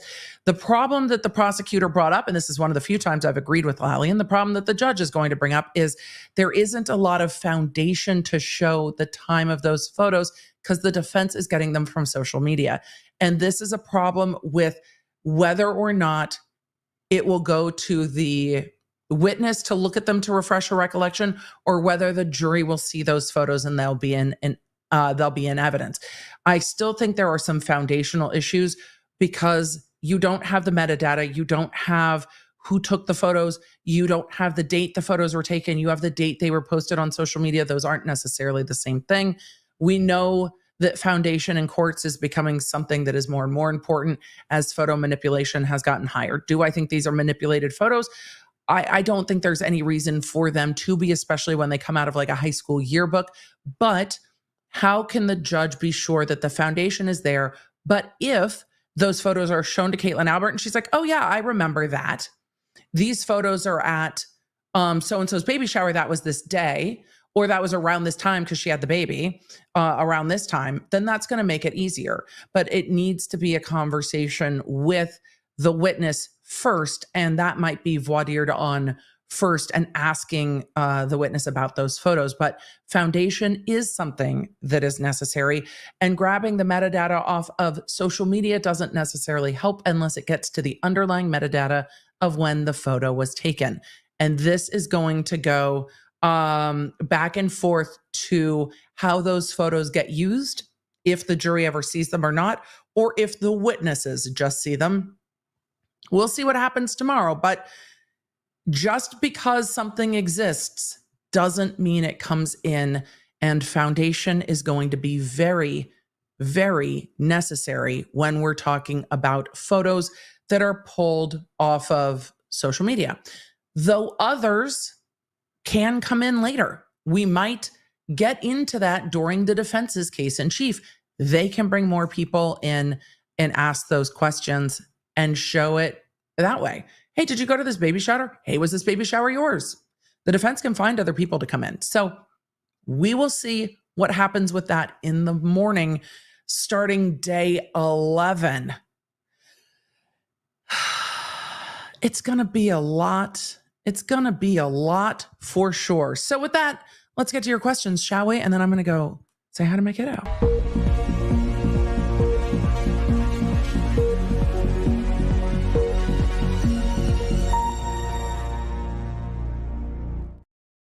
Hello from Florida said, Karen Reed said she did hit him. Why is any of this necessary? That statement is in controversy. I don't think that statement is nearly as clear as statements in like the Shabusiness trial or others that we've seen. That statement is still very much in controversy. So did Karen Reed say that? In what context did they say that? Again, this case is all going to end up going back to my cousin Vinny. I shot the clerk. That's what this statement is right now. This statement is not clear, and it doesn't seem to be in any of the police reports, and none of the police acted like she made a confession. The action of the police, to me, are more telling than the multiple EMTs who heard the EMT Katie McLaughlin say the defendant said to somebody else, I hit him. But then we have other witnesses saying over the phone, her saying, could I have hit him? We have EMT Katie McLaughlin saying, I never put it in a report because there was another law enforcement officer standing right there who heard it. Well, if a law enforcement officer standing right there heard her say, I hit him, why isn't it in any of the reports? Why wasn't she arrested? Why was she allowed to leave the scene? Why wasn't the scene really treated like a scene? They let her leave. She drove off. If law enforcement had heard her say, I hit him, and believed that to be a confession, wouldn't they have detained her for more questioning? No, they let her leave the scene. So it's interesting. I think that statement is still in controversy. That's why all of this is necessary. So that's why we're at trial.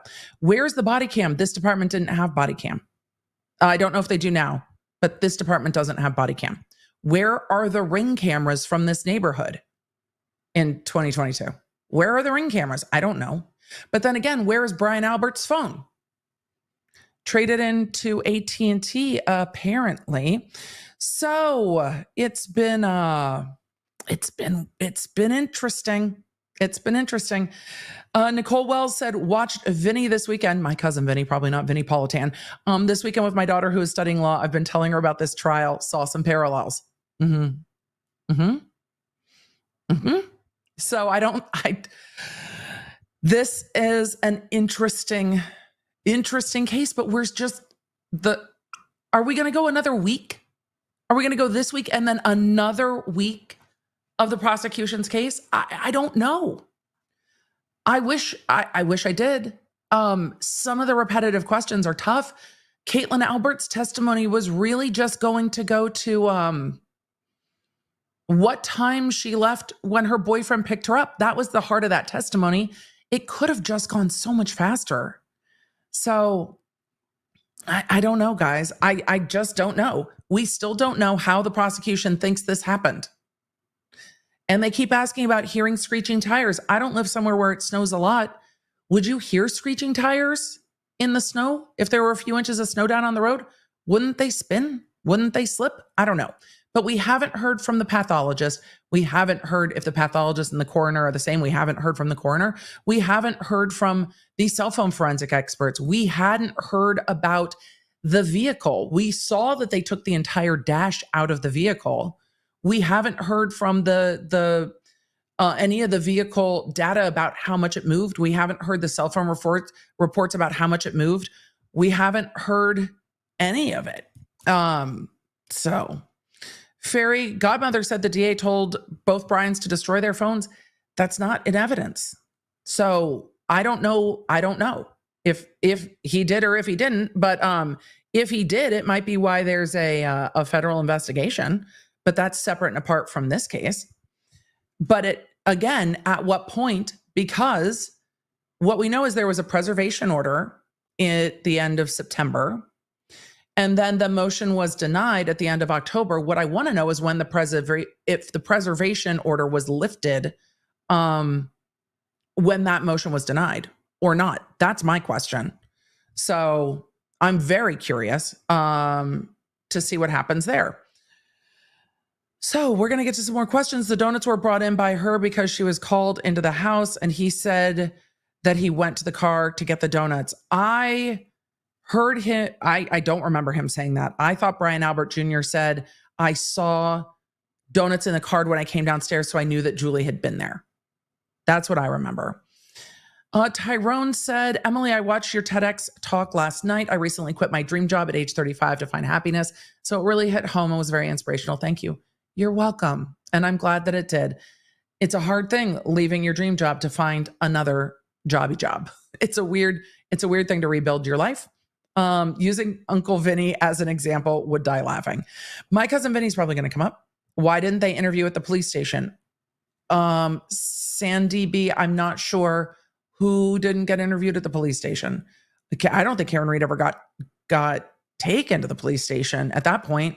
Because what we've seen in evidence is Karen Reed got taken to the hospital by paramedics after her father supposedly called law enforcement and said he was worried about her.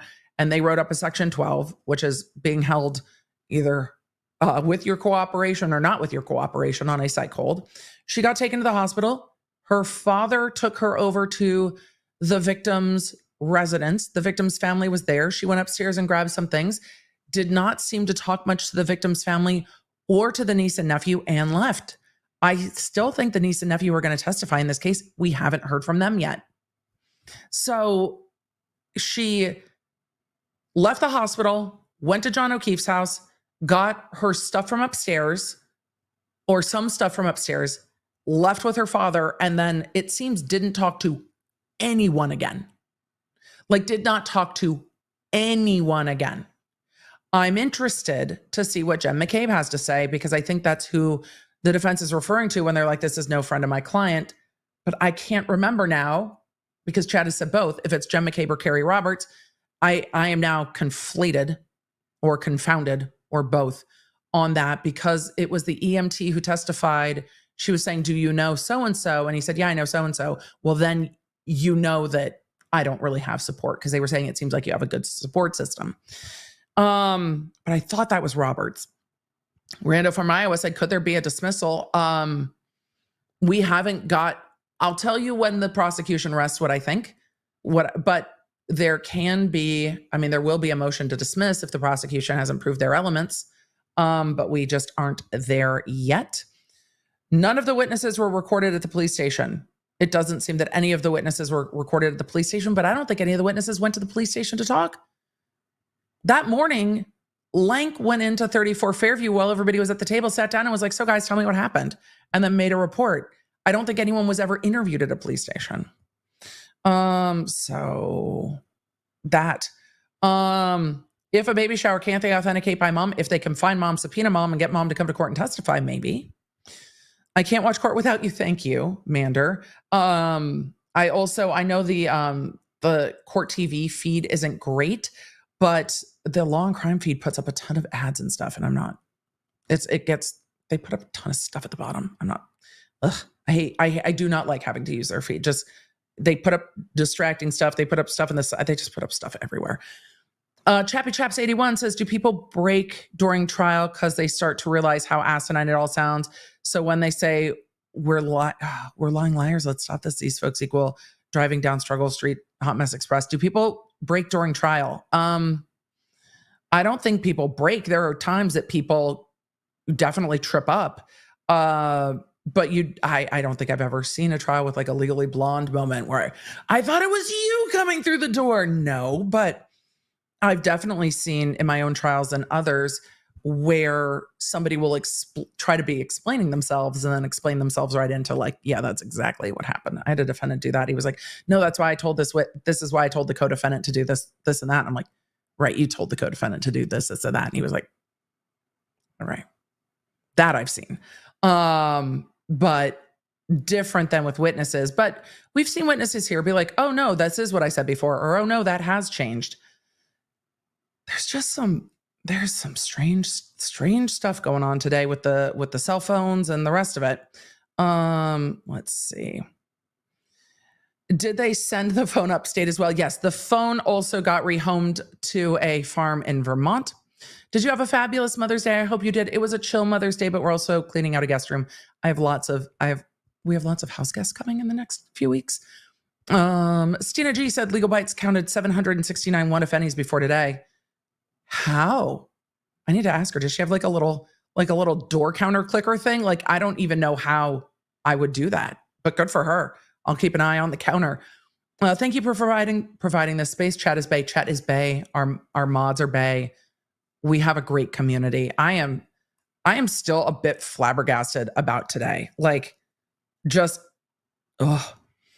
Jen said, have 5 kids, and with parent panic hearing abilities in that ER vehicles and screaming didn't wake the detective and mom with kids not at home but sleep with phones. Jen, you make an excellent point. He's like, I always sleep with my phone in the bed because I got 5 kids and you never know. But not worried at all about all the emergency vehicles in the yard, in the blizzard. It's true. I need group chats to have a name or I goat scream. I definitely name all the group chats. Oh, wait, that was supposed to be my goat scream. Hold on. I was on the wrong side. I definitely need all my group chats to have a name. And definitely some of them are sometimes muted, at least muted during the workday. So, Lisa R said, no shade. It's a large Catholic family. My family is Catholic too. My mom is one of 6. My dad is one of 8. So many family group chats all on mute. It's fair. I mean, there was much made of a storyline of the Kardashian group chats and the fact that one of the Kardashian group chats was not Kourtney on the group chat. Those are the clips I saw that Kim was like, whatever, this is why we have a not Kourtney group chat. I'm like, could you imagine? I don't have that many. I got the one sibling. I don't know. I very much like him, but I can't imagine having the not Kourtney group chat. I'm going to go ahead and end our poll on the group chats so that we can see the results of my group chat. So small specific group chats only 36%. I don't mind group chats 24%. I hate group chats. Don't add me 19%. And I tolerate them on mute 19%. I also Susie in the chat. Susie said, I did not listen to your warning to Google, to Google at Bukkake. I got a virus. Oh dear. I said don't. There were times when I'm like, just don't Google for the love. And definitely don't look for pictures. Don't at all. Don't at all. Emily, they just need to get the baby mama. She can date that. I mean, she could definitely say when her baby shower was. We'll see if it happens. Look, I don't think in Depp v. Heard, they knew that they were going to have Morgan Knight or Morgan Tremaine. That came up because the case was televised. And they ended up, I think, being very persuasive witnesses. These witnesses can come forward down the road. So we're way, way, way away from being done. Elaine said the prosecution's case seems to be not the Alberts. I do think there is a bit of the prosecution trying their case to the defense and not just trying their case and then letting the defense. It feels like they're trying to cut off every avenue the defense might go down, as opposed to just presenting a clear case and then the defense will do what they will do. It's, I don't think it's tremendously effective right now because things are not clear.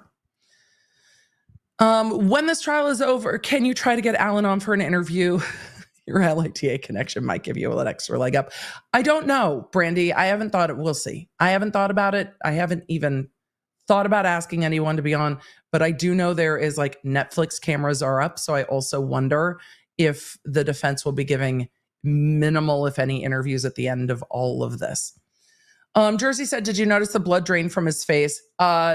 We definitely saw some witnesses shift during their cross-examination today. Sean said, did the Commonwealth cop witnesses not know that being dodgy makes them sound like liars? I mean, they should know that being dodgy doesn't come across well. And the prosecution, I don't think, has gone a very long way to forestall some of that. I think the fact that there was a preservation order, but then the motion to turn over the phones was denied was important information. I don't know if a jury will read that as the defense was making more of it than it was, but there was a preservation order. And the day before the phone gets upgraded, it's too coincidental. Absolutely too coincidental. So should the DA have brought it up to be like, you were never ordered to turn over your phone in this case, were you? Maybe, because at least then the jury has the context of you were never asked to turn over your phone. It's not going to make it better, but it might lessen the blow a little bit, because when you hear about it for the first time on cross, you're like, excuse me, what? But then on redirect, it's like, and the motion was denied. It's like, excuse me, what? Even though the motion was denied, the preservation order wasn't. So the phone never would have gotten turned over, but they didn't know that. And so the preservation order comes down and the phone is gone. I think that speaks louder than the phone getting turned over or the motion getting denied. If he still had the phone and said, we were never ordered to turn it over and I'm not just turning over my phone, then fine. But that's not what happened. Isn't it a little too weird? The phone was gone. The dog is gone. The family home that his parents built, that his kids grew up in, that he partly grew up in, is gone. It's just odd. He should not have known he should not have known of the denials. He said he didn't know about the trials or watching the 22nd hearing on TV. I'm sure his lawyer told him that.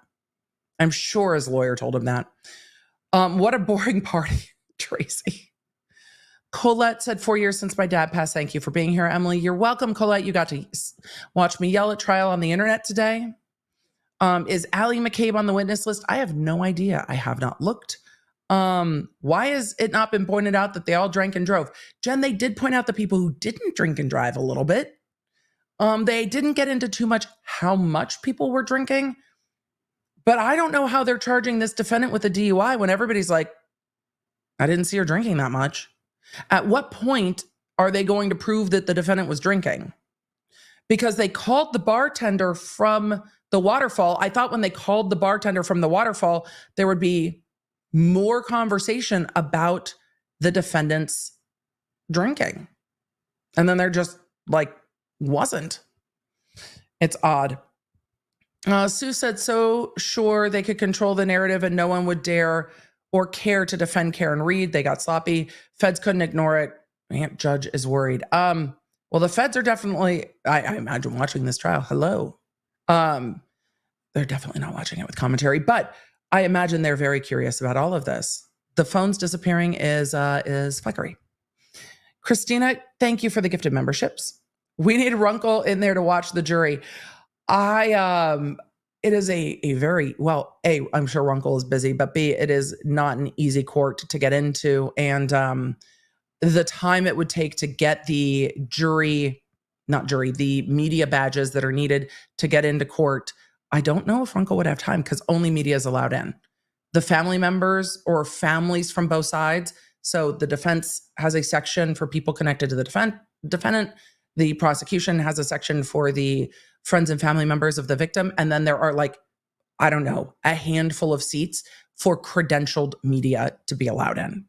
So thank you so much, Christina. We do need to celebrate a bang real quick. Emily, is there any footage of you in court somewhere on the internet? Oh God, no. And thank God for it. No. I tried to stay away from high profile cases. I also was not high profile case unit material. So that's a story for a members only live stream. Maybe this one on Thursday. Why do they have to lie about knowing each other is what Kim said. Kim, I think the point is they don't have to lie about knowing each other. It's a small town. They all know each other. They don't have to lie about knowing each other. So the question for me is, why do they seem to? Why do they seem to keep distancing? Why do they seem to keep backpedaling about who they know?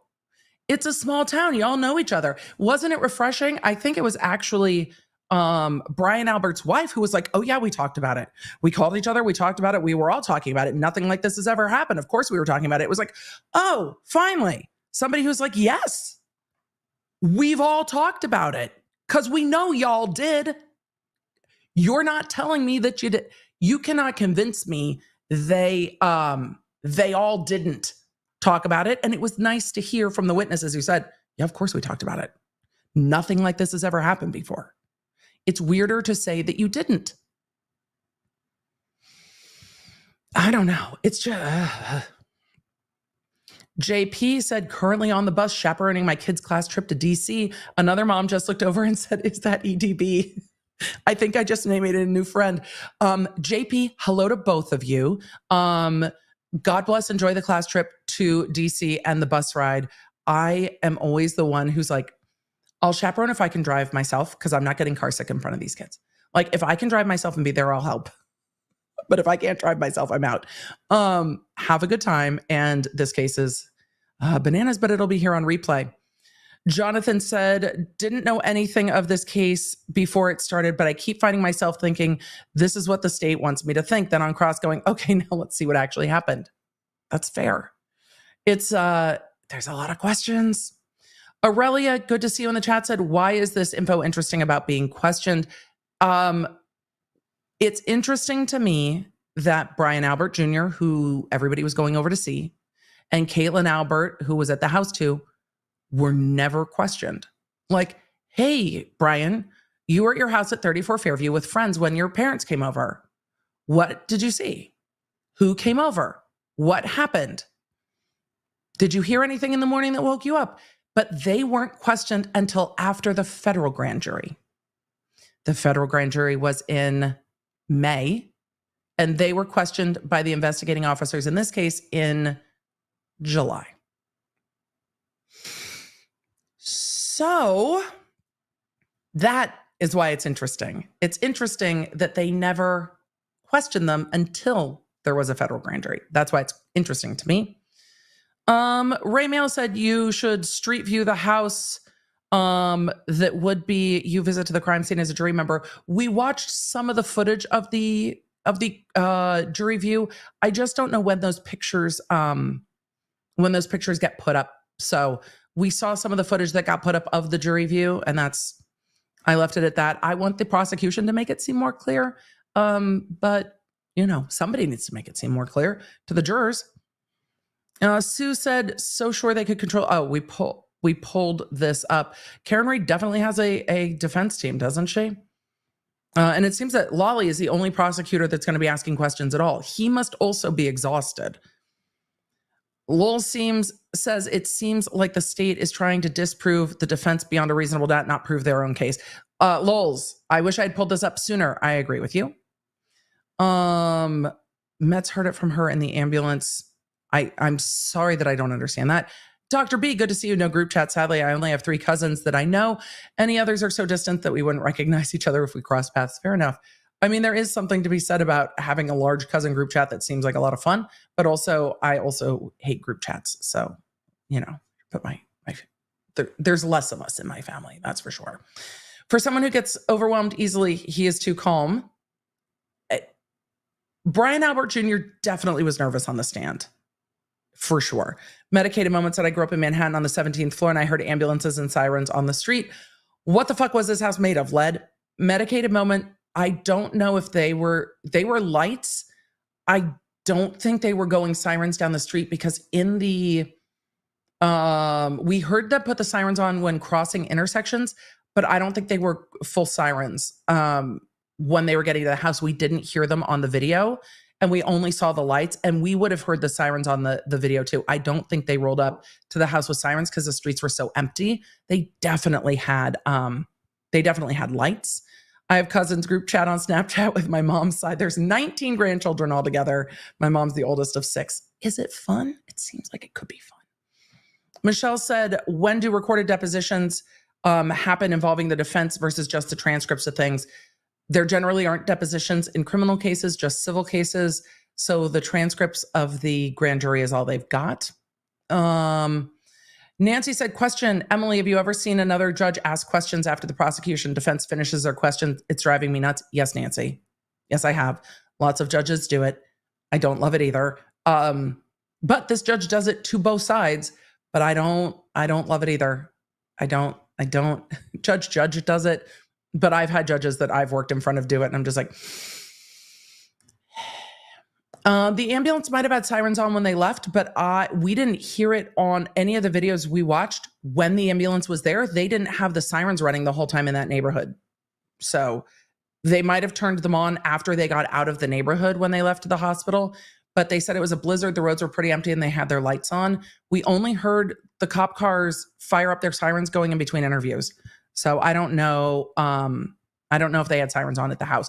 But the leaf blower and the lights and the screaming woman are all things that might have gained someone's attention, even if it weren't sirens.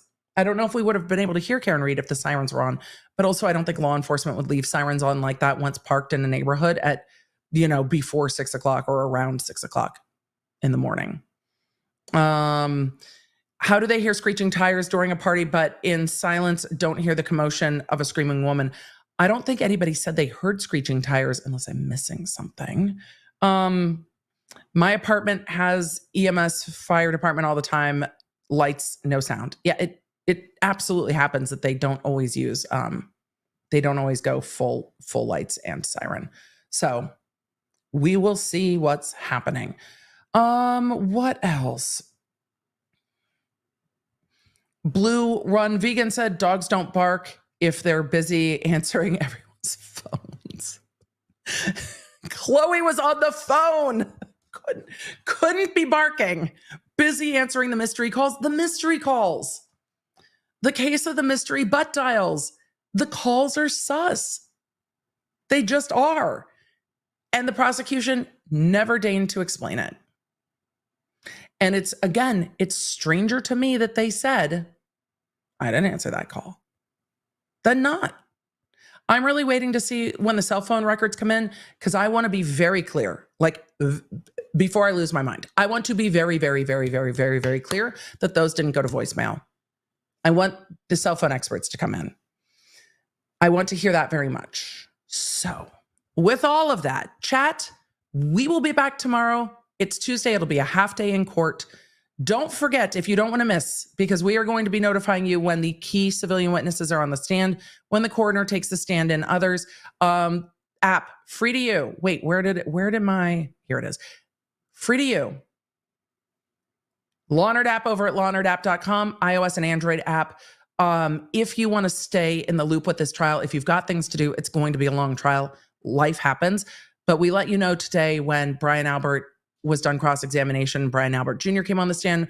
We let you know when Caitlin Albert took the stand, and we are going to keep letting you know as witnesses come up that you don't want to miss, because now I need to hear from Jen McCabe and Carrie Roberts immediately.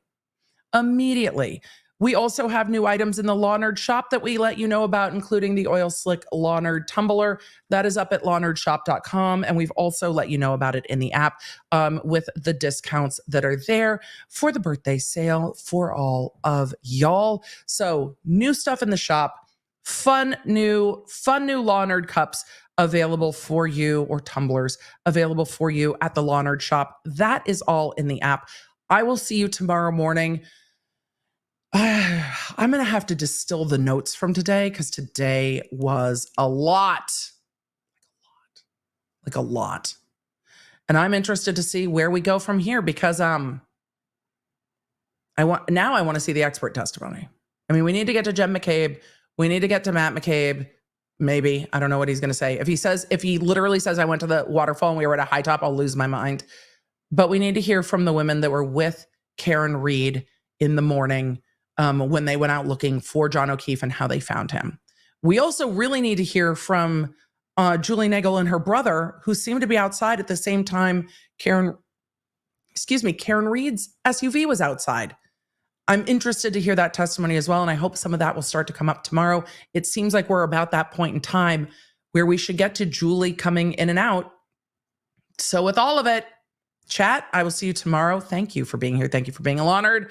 Thank you for making this the #1 place to watch trials. I appreciate you. You can stay up to date with everything I'm covering and fast notifications on our free iOS and Android app at lawnerdapp.com or search the App Store for Law Nerd.